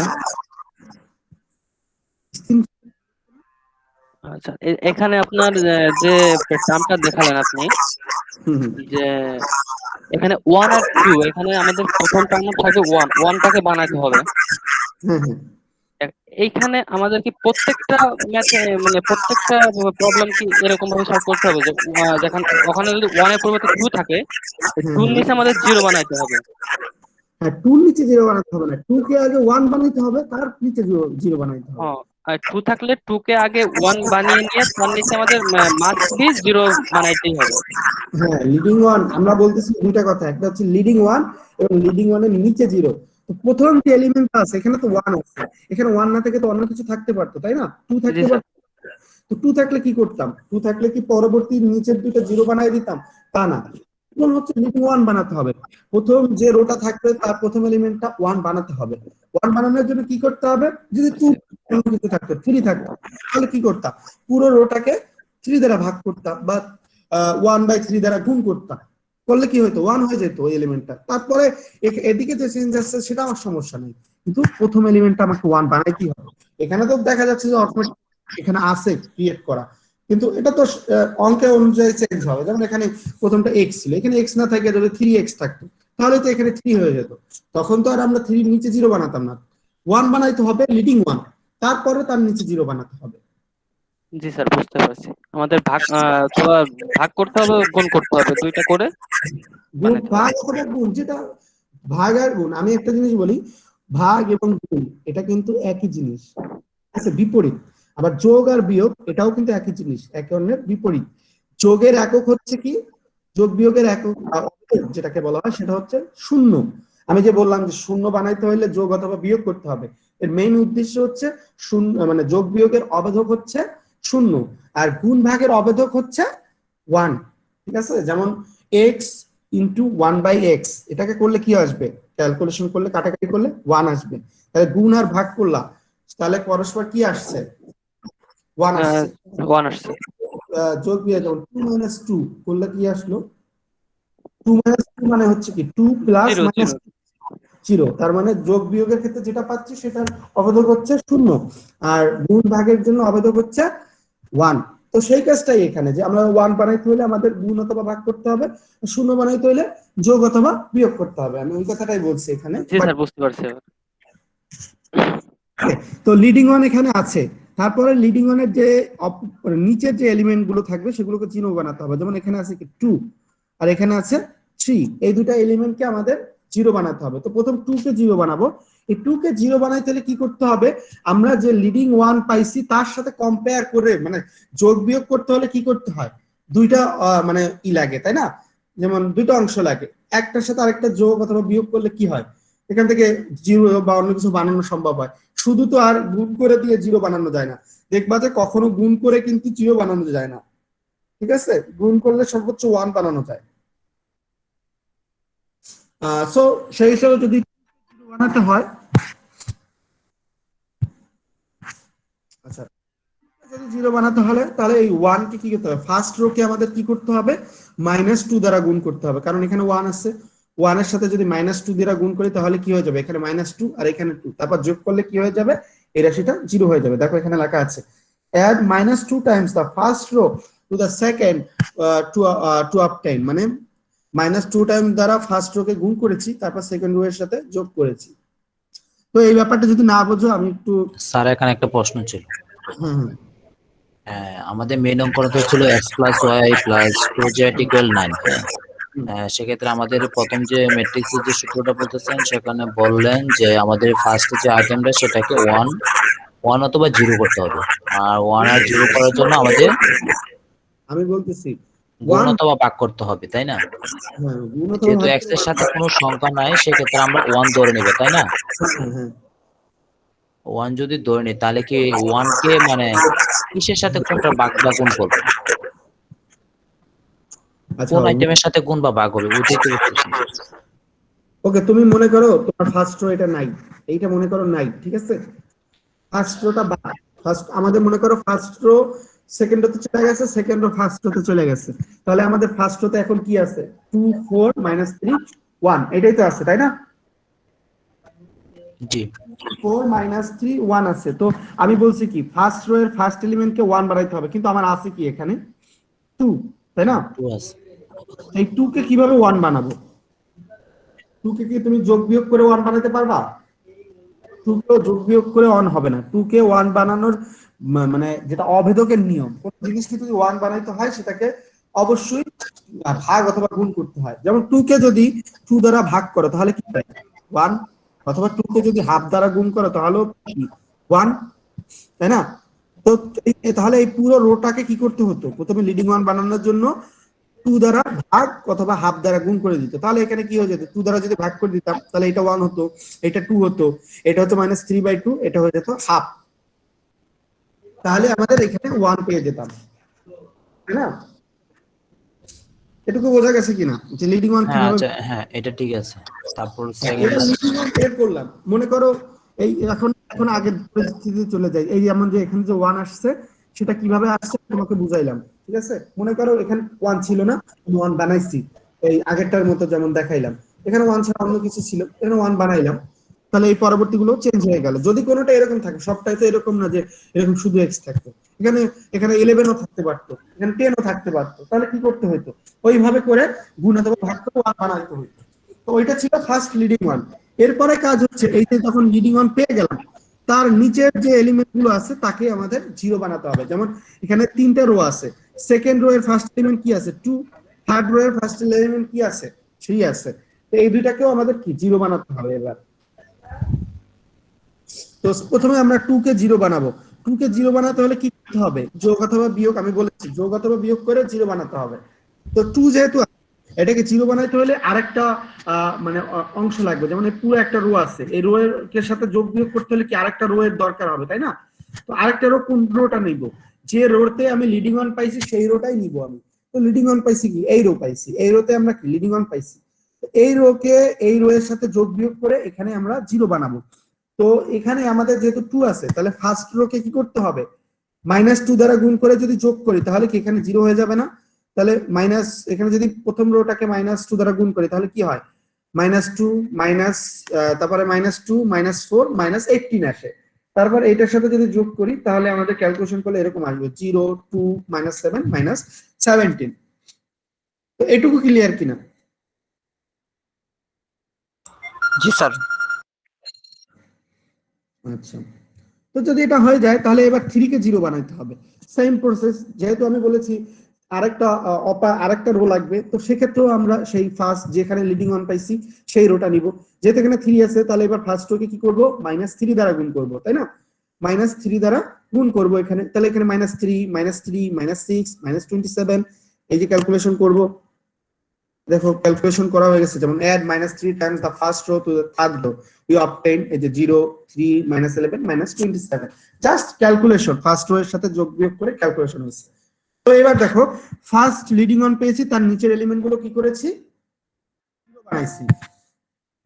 স্যার এখানে যদি আরেকটা প্রশ্ন বলি, আর দ্বিতীয়বার আমরা হচ্ছে 2 দিয়ে করেছিলাম। এখন আমরা 3 কেন নিচ্ছি, অন্য যে কোনো সংখ্যা নিতে পারতাম না? 3 কেন নিচ্ছি? তাহলে আমাদের এখানে থার্ড রো এর ফার্স্ট এলিমেন্ট কত আছে, 3। তাই না? তো আমার তো 3 কে 0 বানাতে হবে, আমার তো অন্য কোনো কোটাকে 0 বানাতে হবে না। আমার এটা হচ্ছে লিডিং অন বের করা, লিডিং অন একদম নিচের এলিমেন্ট 0 বানানো। অন্য কত এলিমেন্ট নিয়ে তোমার কোনো কাজ নাই।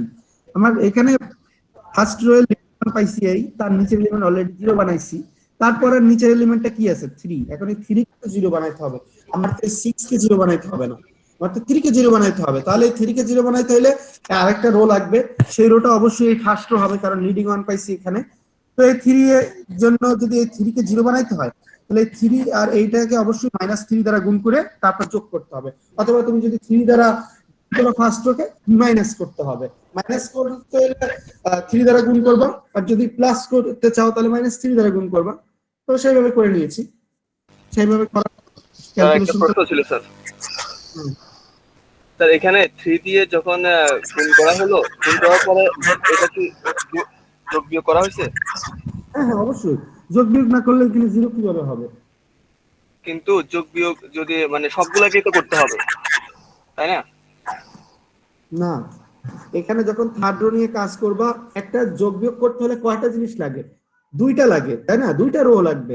মাত্র এখানে সেকেন্ড রো এর কোনো কাজ নাই, সেকেন্ড রো বাদ। তোমরা এই ক্যালকুলেশন গুলো পাশে করবা বা বাইরে করবা, এটা তো আর ম্যাথের ভিতরে করবা না।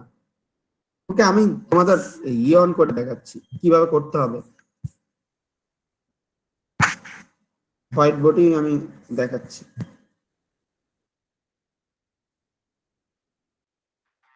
ওকে, হোয়াইট বোর্ড আমরা আসলাম। আমাদের যেটা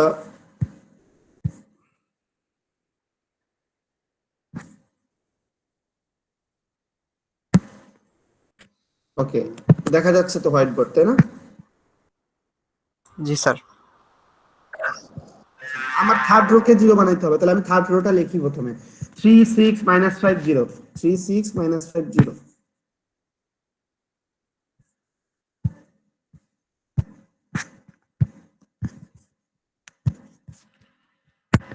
3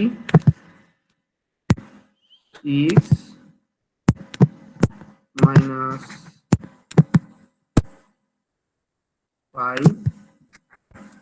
0। এটুকু তো বুঝছো, লিখছি শুধু রোটা লিখছি। এবার এটাকে এই 3 কে আমার 0 বানাইতে হবে, এবং কম্পেয়ার করব কার সাথে সেটাও আমরা কিন্তু জানি। আমরা কম্পেয়ার করব এই ফার্স্ট রো এর সাথে। তো ফার্স্ট রো কে আমরা কি করব, -3 দ্বারা গুণ করব, ঠিক আছে?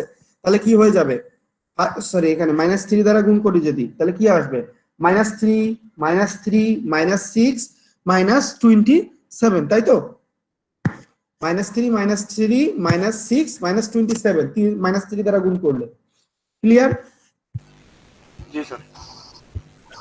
তাহলে আমরা লিখি সেটা, ফার্স্ট রোকে গুনলাম এখানে -3, আবার -3, তারপর পাইলাম -6, আর এখানে পাইলাম -27। এবার আমরা যোগ করব, তাই না? এই যোগ করি আমরা, তাহলে আমাদের কি আসে, এখানে আসে 0, যেটা আমার দরকার ছিল, ডিজায়ার্ড আমার কাজ ছিল এইটাই 0 বানানো, আর বাকি যা আছে তা আমার অত গুরুত্বপূর্ণ না। তাহলে -3 আর 6 করলে কি আসবে, 3, এরপরে -6 -5 -11, আর এখানে -27 আছে, এখানে -20, যাই হোক হবে -27। এটা তো ক্লিয়ার, এই বুঝতে পারছো তো? জি স্যার। এইটুকু ক্যালকুলেশন। এই ক্যালকুলেশনটা তোমরা পাশে করে নিতে পারো অথবা বাইরে কোথাও করে নিতে পারো, কিন্তু ম্যাথের সময় তো আর এখানে এটা করা যাচ্ছে না, তাই না? এটা তো জাস্ট আমরা একটা রো, শুধু চেঞ্জ হচ্ছে এই থার্ড রোটাই, এই যে এই যে পাইছি এটা এবার থার্ড রোতে বসাই দিব। দেখো খেয়াল করে, এই যে থার্ড রো যেটা ছিল এবার চেঞ্জ হয়ে যাবে, এবার চেঞ্জ হয়ে যায় এই যে 3 সরি 0 3 -11 -27। বুঝা গেছে? জি স্যার। ওকে, তাহলে ফার্স্ট রোতে লিডিং অন পাইছি, তার নিচে 0 বানাইছি। তাহলে আমাদের ফার্স্ট রো এর কাজ শেষ। এবার সেকেন্ড রোতে খেয়াল করব, সেকেন্ড রো এর ফার্স্ট এলিমেন্ট তো 0 আছে, যেহেতু ফার্স্ট রো এর নিচের এলিমেন্ট আছে, এটা নিয়ে আমার কোনো কাজ নাই। এবার সেকেন্ড রো এর সেকেন্ড যে এলিমেন্ট আছে এইটাকে আমাদের 1 বানাতে হবে, মানে লিডিং 1 বানাতে হবে, ঠিক আছে?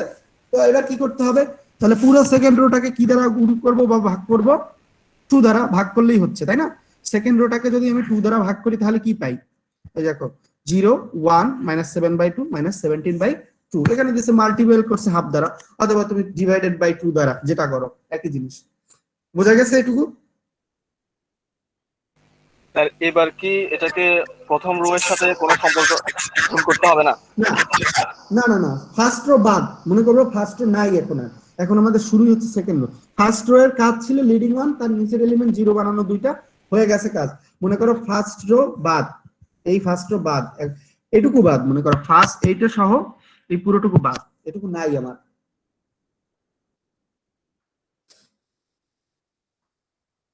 যখন আমরা ডিটারমিনেন্ট বা নির্ণায়কের মান নির্ণয় করতাম, তখন দেখা যেত এরকম হতো যে 0 0 1 থাকলে ওই রো এবং কলম সব বাদ হয়ে যেত, এটা ওই রকমই জিনিস। তুমি মনে করো এখন এই 0 0 1 0 0 বাদ, এই 1 এর সাথে যেটা আছে সেটা সব পুরো বাদ, তার মানে ফার্স্ট রো বাদ আর এই ফার্স্ট কলমও বাদ। এবার ম্যাট্রিক্স আমাদের বাকি রয়েছে এইটুকু আর এইটুকু।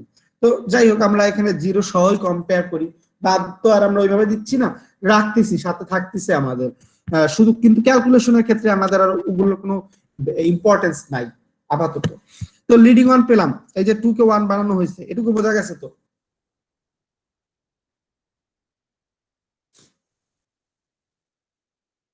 আচ্ছা, তো লিডিং 1 এর নিচে 0 বানাইতে হবে, আমি আগেও বলছি ফার্স্ট তার নিচে 0 বানাইছি। এবার সেকেন্ড লিডিং 1 এই পাইলাম, এর নিচের এলিমেন্ট কি আছে 3, তাই না? তো এটাকে আমাদের 0 বানাতে হবে, এবং তাহলে এই 3 কে 0 বানাইতে হলে কম্পেয়ার কার সাথে করব, এর সাথে লিডিং 1 যেখানে পাইছি তার সাথে। যেহেতু সেকেন্ড রোতে লিডিং 1 পাইছি, তার নিচে 0 বানাচ্ছি, অবশ্যই এই সেকেন্ড রো এর সাথে কম্পেয়ার করব। তো যেখানে এখানে 3 আছে, এখানে 1 আছে, তাহলে এই সেকেন্ড রোকে যদি -3 দ্বারা গুণ করি, তারপর এই থার্ড রো এর সাথে যদি যোগ করে দিই, তাহলেই তো আমরা এই যে এইখানে 3 এর জায়গায় 0 পাবো। এই যে দেখো 0 হয়েছে, পরেরটা আমার এই করা আছে, এই যে দেখো 0 হয়ে গেছে, লিডিং 1 এর নিচে 0 -3/2, এই পুরোটা কিন্তু চেঞ্জ হয়ে গেছে। পুরো এই রোর সাথে -3 দ্বারা গুণ করছি, তারপর এটার সাথে যোগ করছি, ক্যালকুলেশন করে এটা চেঞ্জ হয়ে গেছে। স্যার কিন্তু উপরটা যেহেতু আমার যখন সেকেন্ড রোটা ছিল তখন সে স্বয়ংসম্পূর্ণ নিজের সাথে ইয়া করছিল, কিন্তু তৃতীয় রোতে এসে এখন সে আবার সেকেন্ড রোকে নিয়ে কাজ করতেছে। সেকেন্ড রো নিয়ে কাজ করতেছে বলতে, মানে সেকেন্ড রোতে তো ফার্স্ট চেঞ্জ করেছি আমরা, এটা চেঞ্জ করেছিলাম, পরবর্তী এলিমেন্ট গুলো তো আর আমরা চেঞ্জ হয়ে গেছে, পরিবর্তন হবে, পরিবর্তন তো থাকবেই, কেন? তো আমার না, এমন না যে যখন আমরা দ্বিতীয় লাইনের দ্বিতীয় ইয়াতে 1 বানাচ্ছি, তখন তো আমরা উপরেরটার সাথে কিছু একটা করতে পারতাম, কিন্তু এখন তো না করে দ্বিতীয়টা সে নিজে নিজে কাজ করলো, তো তৃতীয় রোতে এসে সে আবার তার দ্বিতীয় রোকে নিয়ে কাজ করতেছে। তৃতীয় রো নিয়ে কাজ করতেছে সেটা বলতেছো, নাকি দ্বিতীয় রো এর কথা বলতেছো? দ্বিতীয়টার সাথে নিয়ে কাজ হচ্ছে না, ওটা বলতেছি। না, অবশ্যই। আমি তো বলেছি এটা কেন হচ্ছে? আমাদের এটা সূত্র, আমাদের তো এটা প্রসেস একটা, আমাদের প্রসেসটা হচ্ছে লিডিং 1 বের করা, প্রত্যেক রোতে তার নিচের এলিমেন্ট গুলোকে 0 বানানো। যেমন ফার্স্ট রোতে লিডিং 1 পেয়েছি, তার নিচের এলিমেন্ট গুলো 0 বানাতে হবে, এটাই আমার কাজ। সেকেন্ড রো পাইছি, সেকেন্ড রোতে লিডিং 1 পাইছি, তার নিচের এলিমেন্ট অবশ্যই 0 বানাতে হবে, এবং লিডিং 1 0 বানানোর জন্য একমাত্র প্রসেস কি, যোগ অথবা বিয়োগ। এবং যোগ অথবা বিয়োগ কার সাথে করব, যেখানে লিডিং 1 পাইছি তার সাথে। এই যে 0টা বানাচ্ছি, এই 0টা কার জন্য বানাচ্ছি, এই লিডিং 1 এর জন্য বানাচ্ছি, তাহলে অবশ্যই এই লিডিং 1 এর সাথেই যোগ বিয়োগ করে এখানে 0 বানাইতে হবে। এই 3টা যে ছিল, এই 3টাকে 0 বানাইতে হবে কেন, এইখানে যে এই লিডিং 1 পাইছি তার জন্যই তো 0 বানাইতে হবে। তো 0 বানাইতে হলে কি করতে হবে, এই 3 যেহেতু আছে, তাহলে এখানে 1 আছে, এই পুরো রোটাকে -3 দ্বারা গুণ করতে হবে, তারপর এটার সাথে যোগ করতে হবে, তাহলে এইখানে 0 হবে, সেটাই করা হয়েছে।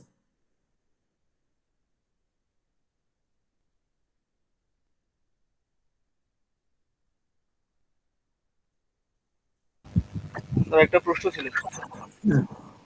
স্যার, এখানে মানে প্রথম রোতেও তো লিডিং একটা 1 ছিল, তাহলে ওটাকে কেন আমরা লিডিং 1 ধরলাম না? কোথায়, এই যে সেকেন্ড রো এইটার কথা বলতেছো? না, প্রথমটার কথা বলছি। জি স্যার, এইটা? জি জি জি জি স্যার, হ্যাঁ সেকেন্ডটা। এটা এখানে তো আমরা এটা কাজ করেছি, এটা নিয়ে আমরা কেন আবার কাজ করবো? স্যার এটা ডান পাশে যেটা আছে ওটা। এটা বলতেছে জি জি। এটা তো ফার্স্ট রো এর এলিমেন্ট, এটা কি সেকেন্ড রো? রো এবং কলম তো বুঝতে হবে তোমার, আমরা তো রো ওয়াইজ কাজ করতেছি, এইটা হচ্ছে ফার্স্ট রো। তো আমি যখন ফার্স্ট রো এর কাজ করছি তখন আমার ফার্স্ট রো বাদ, এখন আর ফার্স্ট রো নিয়ে কোনো কাজ নেই, তখন তো এখানে 1 নাই। আমি বললাম কি এই 0 0 1 সহ এই পুরোটা বাদ, এখন আর এই দুইটা নাই আমার। এই যে এখন তো তোমার মনে করো এইখানে কথা বলতেছে এই 1 নিয়ে কাজ করবা, কিন্তু এই 1 তো নাই আমার, কারণ এই 0 0 1 আছে, তার মানে এই পুরোটুকু বাদ। মনে করো যদি আমার যদি বোর্ড থাকতো আমি তোমাকে ওইটুকু পুরো বাদ দিয়ে দিতাম, কাটা দিয়ে দিতাম, ঠিক আছে? কাটা তো এখানে দেওয়া যাচ্ছে না, এই দেখো এই সহ এই পুরাটুকু বাদ। 0 0 1 পাইলে 0 0 1, তাহলে এইটুকু বাদ, ফার্স্ট কলম এবং ফার্স্ট যদি এখানে 1 না হয় অন্য কোনো সংখ্যা হতো তাহলে কি আমরা এটা নিয়ে কাজ করতাম, তাই তো? 1 নাই অন্য কোনো সংখ্যা হতো, মানে এখানে তো 1 ছিলই না, এই তো এখান থেকে তো 0 0 1 এই বাদ দিছে, এখানে তো 2 ছিল, এই 2টাকে 1 বানাইলাম না। উপরে 1 যদি না থাকতো ফার্স্ট রোতে, সেকেন্ড হ্যাঁ, জি এটা আছে। যদি 2 থাকতো, আমি তো প্রথমেই বললাম ফার্স্ট রোতে যদি 2 থাকতো তাহলে কি করতো, এই হাফ দ্বারা গুণ করে করতাম, বানাইতাম, একই তো। এই যেমন এই 2 কে যেমন এখানে 1 বানাইছি, এই যে প্রথমে এখানে 1 না থেকে যদি অন্য কিছু থাকতো সেটাকেও তো গুণ ভাগ করে বানানো যেত, কোনো সমস্যা নাই, ইজি হবে। এখানে মেইন কাজ হচ্ছে লিডিং 1 বানাতে হবে, তার নিচে 0 বানাইতে হবে। তো 1 বানাইতে হলে যেটা হবে গুণ অথবা ভাগ করতে হবে, আর যদি 0 বানাইতে হয় তাহলে যেখানে লিডিং 1 পাইছি তার সাথে যোগ বিয়োগ করতে হবে গুণ করে, সেটাই তো করতেছি আমি। তাহলে এখানে সেকেন্ড লিডিং 1 পেলাম, সেকেন্ড লিডিং 1 এর নিচে 0 বানালাম। আচ্ছা, তোমাদের যদি সমস্যা বেনলি হচ্ছে তো আমি ওটা হাতে কলমে আমার একটা লেকচার আছে, আমি সেটা তোমাদের দিলে তখন তোমাদের ওটা ক্লিয়ার হয়ে যাবে। আমি এই ভিডিওর সাথে সাথে তোমাদের ওই যেটা আমার হাতে কলমে করা আছে সেই ক্যালকুলেশনটা তোমাদের আমি দিয়ে দেবো। তো সো ওখানে তোমাদের ব্যাপারটা নিয়ে অতটা ঝামেলা তখন আর হবে না। আমি তো এখন তো তোমাদের বোর্ড নাই, বোর্ড না থাকলে কিভাবে এই জিনিসটা এতটা ভালোভাবে হয় না, ঠিক আছে? তো আমি খাতা কলমে করে একটা পড়ানো আছে, ওই লেকচারটা আমি তোমাদের দিয়ে দেবো, যেহেতু তোমাদের লিডিং 1 বুঝতে সমস্যা হচ্ছে। সো আমি বললাম আর কি, লিডিং 1 পাইলাম তার নিচে 0 বানাইলাম, ফার্স্ট লিডিং 1 পেয়েছি তার নিচে 0 বানাইছি, সেকেন্ড লিডিং 1 পেয়েছি তার নিচে 0 পাইছি, তাহলে এবার সেকেন্ড লিডিং 1ও শেষ, মানে সেকেন্ড রো এর কাজ শেষ। এই ফার্স্ট রো বাদ, সেকেন্ড রো বাদ, এবার থার্ড রো নিয়ে কাজ করব। থার্ড রো এর ফার্স্ট দুটো এলিমেন্ট কি আছে, অলরেডি 0 পেয়ে গেছি লিডিং 1 বানানোর স্বার্থে। থার্ড রো এর থার্ড এলিমেন্টটা কি আছে, -1/2 আছে, এই -1/2টাকে কি করতে হবে আমাদের, 1 বানাতে হবে। তো -1/2 কে যদি 1 বানাইতে হয় তো এটাকে -2 দ্বারা গুণ করতে হবে, এই যে minus multiple the third row by -2 we obtain, তাহলে কি হয়ে যায় 0 0 1 3 হয়ে যায়, এখানে -3/2 আছে, এখানে -2 দ্বারা গুণ করলে 3 হয়ে যাচ্ছে। তো 0 0 1 3, তো ফার্স্ট লিডিং 1 তার নিচে 0, সেকেন্ড লিডিং 1 তার নিচে 0, থার্ড লিডিং 1 এর নিচে তো আর কিছু নাই, তো পেয়ে গেলাম। এই পর্যন্ত আমাদের একটা কাজ, যে কয়টা রো আছে তার লিডিং 1 বের করেছি আমরা, ঠিক আছে? তো এইটুকু পর্যন্ত বোঝা গেছে কিনা যে ফার্স্ট রো তার নিচে 0, সেকেন্ড লিডিং 1 তার নিচে 0, থার্ড লিডিং 1, এটুকু ক্লিয়ার কিনা? এইটুকু ক্লিয়ার, এইটুকু এই পর্যন্ত বুঝতে পারছি। আচ্ছা, ঠিক আছে, এই পর্যন্ত বুঝলেই হবে। এরপরে আমরা বাম পাশে খেয়াল করি, বাম পাশে চলে যাই, এই জিনিসটাই বাম পাশে বসাবো। আজকে যে জিনিসটা শিখবো কালকে তার আপডেটেড জিনিসটা শিখবো। মনে করো যে এরপরে যেটা আছে করা সেটুকু আমরা পরের দিন জন্য রাখতেছি, শিখি সেই জন্য আজকে যে নিয়ম, এরপরে আমরা চলে যাব বাম পাশে। মনে করো এই বাম পাশে কিন্তু পাশে করে দেওয়া ছিল, ওটুকু আমরা খেয়াল করি নাই, করার দরকারও নেই। যেমন আমরা ইকুয়েশন থেকে ম্যাট্রিক্সে চলে গেলাম, সিমিলারলি আবার ম্যাট্রিক্স থেকে তো আমরা সাথে সাথে ইকুয়েশনও যেতে পারি, তাই না? যেহেতু একটা জিনিস থেকে একটা জিনিসে যেহেতু যাওয়া গেছে সেটা থেকে তো আবার এটা ব্যাক করেও যাওয়া যাবে। যেমন এখানে 1 আছে, তার মানে 1 কে আমরা কি লিখতে পারি, x, যেহেতু ভেরিয়েবল ছিল x y z, তারপরে প্লাস, তারপরে এখানে y plus 2z is equal two 9, এই যে প্রথমটা লেখা হয়েছে। এরপর একটা 0 আছে, তার মানে x নাই, y, তারপরে এখানে y, তারপর -7/2z ইজ ইকুয়াল টু -17/2, তারপর এটা এখানে x নাই, y নাই, z ইজ ইকুয়াল টু, তাহলে কি পেলাম 3। বোঝা গেছে এটুকু?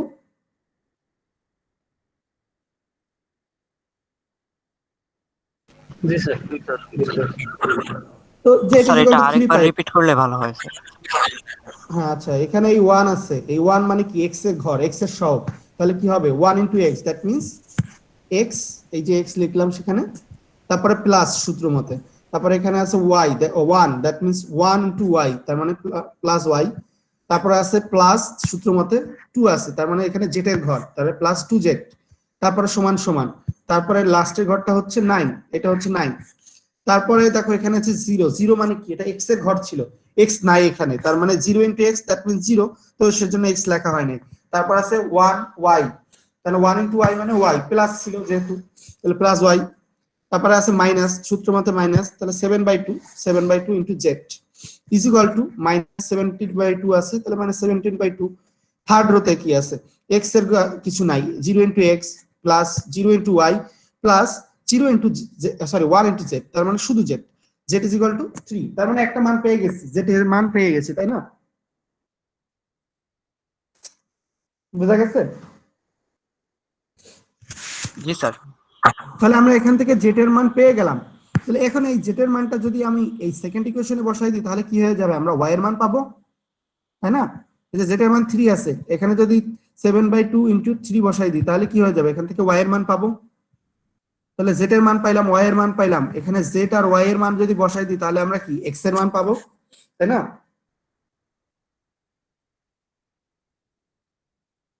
এই জিনিসটা বোঝা গেছে কিনা?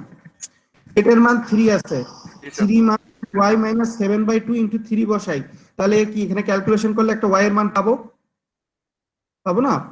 অবশ্যই তো পাবো, কারণ এখানে y আর z আছে, যেহেতু z এর মান জানা তাহলে অবশ্যই z এর মানটা বসাই দিলে y এর মান পাবো, তাই তো নিয়ম। এবং এখানে y এবং z এর মান পাইলে তাহলে এখানে y আর z এর মানটা যদি বসাই দিই তাহলে কি হবে, আমরা এখানে x এর মান পাবো।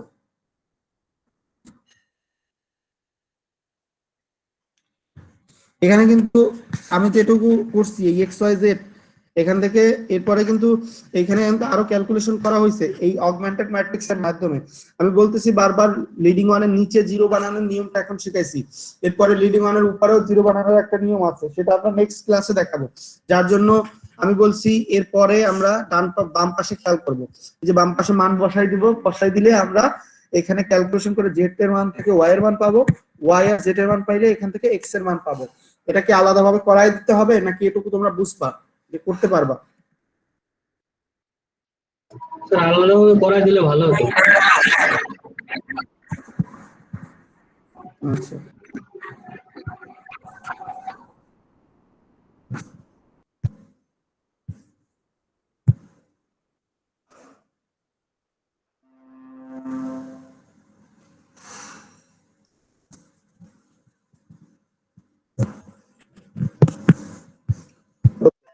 আমাদের z এর মান আছে 3 আর এখানে আছে y minus 7/2 z is equal two minus 17/2, তাহলে আমি ওইটা লিখি y মাইনাস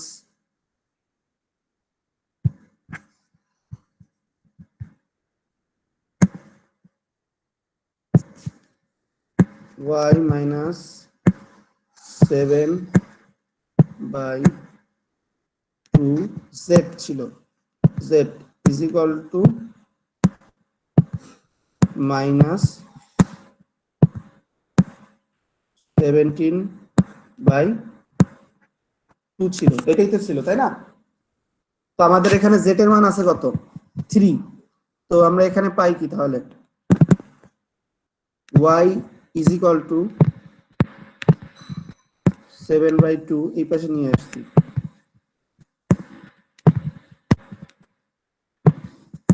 7/2 ইন্টু 3 আসবে, তাই তো? কারণ z এর মান 3 মাইনাস 17/2, এটুকু ক্লিয়ার কিনা? তো মানটা প্লাসের হবে না? কেন প্লাস হবে, প্লাস আছে এখানে নাকি দেখি, ইকুয়ালের আগে পরে ছিল না? এইটাই তো, এটা যদি ইকুয়াল বাম পাশে আছে এটাকে যদি ডান পাশে নিয়ে আসি তাহলে কি মাইনাসটা প্লাস হয়ে যাবে না? আর এখানে তো এটা মাইনাসই আছে।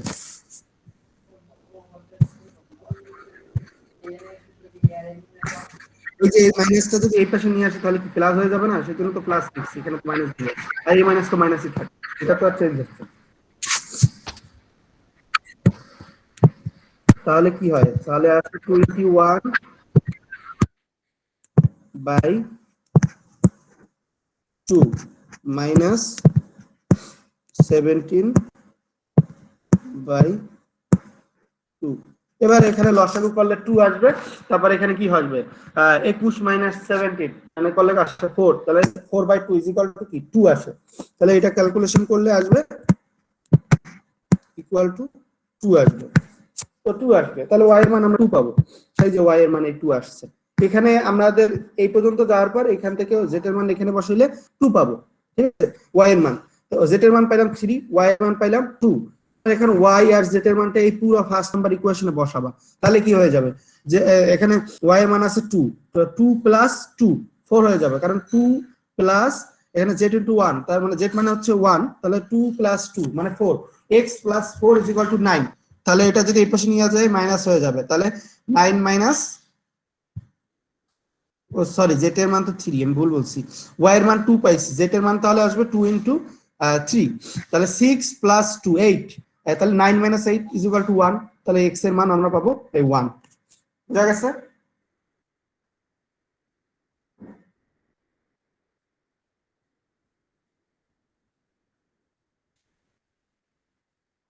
তাহলে therefore the solution is x is equal to 1, y is equal to 2 and z is equal to 3, এটা পেলাম। তো এই ম্যাথটা ক্লিয়ার কিনা?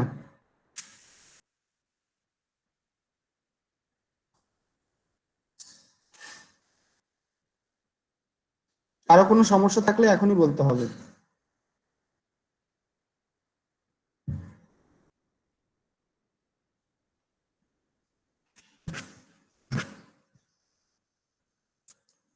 ওকে, আমাদের আজকের ক্লাস কিন্তু এই পর্যন্তই। আজকের ক্লাসে আমরা শিখলাম এলিমেন্টারি রো অপারেশন করা এবং লিডিং ওয়ান কিভাবে বের করা, লিডিং ওয়ানের নিচে কিভাবে জিরো বের করতে হয়, লিডিং ওয়ান কিভাবে বের করতে হয়, এই জিনিসগুলো কিন্তু শিখেছি। আর এটাই কিন্তু তোমাদের ফার্স্ট লেসন, বা যেটা আমরা বলতেছি এটা থেকে কিন্তু এই একই প্রসেসে লিডিং ওয়ান বের করা, লিডিং ওয়ানের নিচে জিরো বানানো, এই একই নিয়ম কিন্তু আমাদের আজকে থেকে আরো 2টা ক্লাসে এই একই জিনিস নিয়ে আমরা কিন্তু মানে কাজ করব। তো কোনো কোশ্চেন থাকলে এখনো বলতে পারো।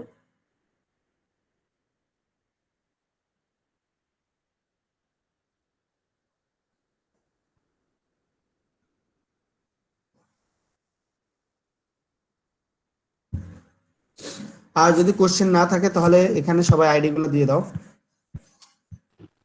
দিয়েছো অনেকে নাকি? স্যার পিডিএফটা কি সবার আইডি গুলো ক্লাসে এখানে দিয়ে দাও। পিডিএফটা কি ক্লাসে আছে? বুঝতে পারিনি। মানে স্যার পিডিএফ যেটা স্যার মানে যেটা ক্লাস তোমাদের পিডিএফ তো দেওয়া আছে এখানে ক্লাসের পিডিএফ, এগুলো তো তোমার এখানে দিয়ে দেওয়া আছে ক্লাস ওয়ার্কের মাধ্যমে, সবই তো দেওয়া আছে এখানে। এই যে প্রত্যেকটা লেসন দেওয়া আছে, তোমরা এখান থেকে দেখে নিবে।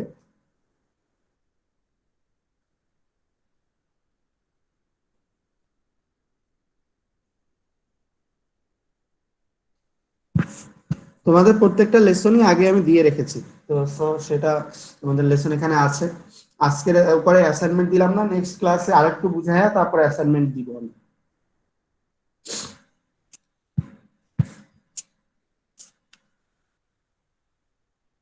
স্যার ভিডিওটা একটু তাড়াতাড়ি দেওয়ার চেষ্টা করুন। হ্যাঁ, ভিডিও প্রসেসিং হতে আধা ঘন্টা সময় লাগবে, আর যেহেতু আজকে শুক্রবার একটু নামাজ আছে, তো আমি 2টার মধ্যে তুমি পেয়ে যাবে, 2টার মধ্যে সবাইকে দিয়ে দেওয়া হবে তোমাদের ওই হোয়াটসঅ্যাপ গ্রুপে যেটা আছে সেটা।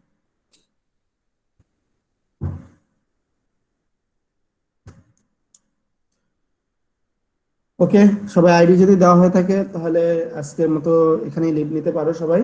আর ক্লাসে সবাই অ্যাটেন্ড করার চেষ্টা করবে, কারণ ক্লাসে যদি অ্যাটেন্ড না করো তাহলে কিন্তু এখানে 10 মার্কসের ব্যাপার যেমন আছে, আমি যে 10 মার্কসের যে অ্যাসাইনমেন্ট আছে বা ওটা আমি সাডেন টেস্ট আকারে যে কোনো দিন নিয়েও নিতে পারি, এটা তোমাদের সবাইকে সেই হিসাবে খেয়াল রাখতে হবে। যে আমি বলেছি যে 10 মার্কসের যেটা আমাদের ক্লাস টেস্টের মার্ক আছে, ওটা আমি যে কোনো সময় যে কোনো ক্লাসের উপর সাডেন টেস্ট আমি নিয়ে নিব। তো সবাই সেই হিসাবে প্রিপেয়ার্ড থাকতে হবে।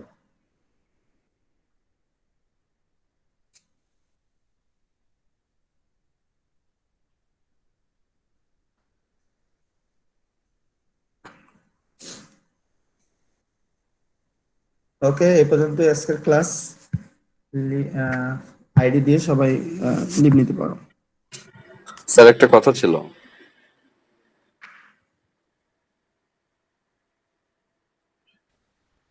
হ্যালো হ্যাঁ বলো। স্যার আসসালামু আলাইকুম। হ্যাঁ বলো, শুনতেছি। মোশাররফ ভাই আছেন? হ্যাঁ শাকিল ভাই, আমি আছি। স্যার ক্লাসের ব্যাপারটা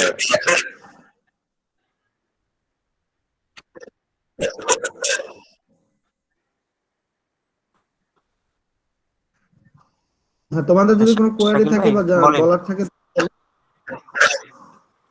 স্যার আমাদের ক্লাসটা তো প্রতি শুক্রবার তাহলে 11টার সময় শুরু হবে, তাই তো? হ্যাঁ হ্যাঁ হ্যাঁ হ্যাঁ। এটাই স্যার তোমাদের আমাদের, অফিসিয়ালি দেওয়া আছে। জি স্যার আমাদের টাইমটা কি চেঞ্জ করা যায় কোনোভাবে? স্যার মানে আমাদের প্রিভিয়াস ক্লাসগুলোতে, মানে এর আগের সেমিস্টারে যেটা দেখেছি স্যার, দিনের বেলায় হলে অনেকেই ক্লাস করতে পারে না, জি স্যার। সেক্ষেত্রে ইভিনিং এ হলে আমাদের সুবিধা হয় সবার জন্য, বেশিরভাগই জব করে তো। আজকে তো শুক্রবার, শুক্রবার তো সেজন্য কি তোমাদের শুক্রবার দেওয়া হয়েছে ক্লাস মনে হয়। স্যার ফ্রাইডেতে স্যার হলে স্যার আরো প্রবলেম হয়ে যায় স্যার, মর্নিং এ হলে স্যার। ওকে, এটা যেহেতু প্রবলেম হয় তোমরা আলোচনা করে ফ্রাইডেতে কখন নিবা সেটা তোমরা যদি করো তাহলে এটা কি করে নিও, যেহেতু এখন ঈদের সামনে, ঈদের পরে হয়তো বা চেঞ্জ করতে পারি। ঠিক জি আছে, স্যার, তোমরা সেই স্যার অনুসারে। জি স্যার। ঈদের আগে তো স্যার আর ফ্রাইডে পড়তেছে না, হয় বৃহস্পতিবার ঈদ হচ্ছে বা শুক্রবারে স্যার, সেহেতু ঈদের আগে আর ক্লাস হচ্ছে না স্যার। ফ্রাইডে বা যে কোনো ডে স্যার ইভিনিং পিরিয়ড হলে আমাদের জন্য, সবার জন্যই ভালো হয় স্যার। ঠিক আছে, তোমাদের যেহেতু ফ্রাইডেতে ক্লাস, তো ফ্রাইডেতে তোমরা ইভিনিং এর যদি সময় হয় তোমরা সেই অনুসারে আমাকে সময় দিও, আমি সেই অনুসারে আমি ক্লাস নিব। সেটা জি ঈদের স্যার। পরে, যদি ঈদের জি না সেই সমস্যা নেই, but ঈদের পর থেকে নিবো। আচ্ছা স্যার, থ্যাংক ইউ স্যার। আচ্ছা ঠিক আছে, তোমরা এখন লিভ নিতে পারো, সমস্যা নেই। জি স্যার, ভালো থাকবেন স্যার, আসসালামু আলাইকুম। আসসালামু আলাইকুম স্যার। হুম।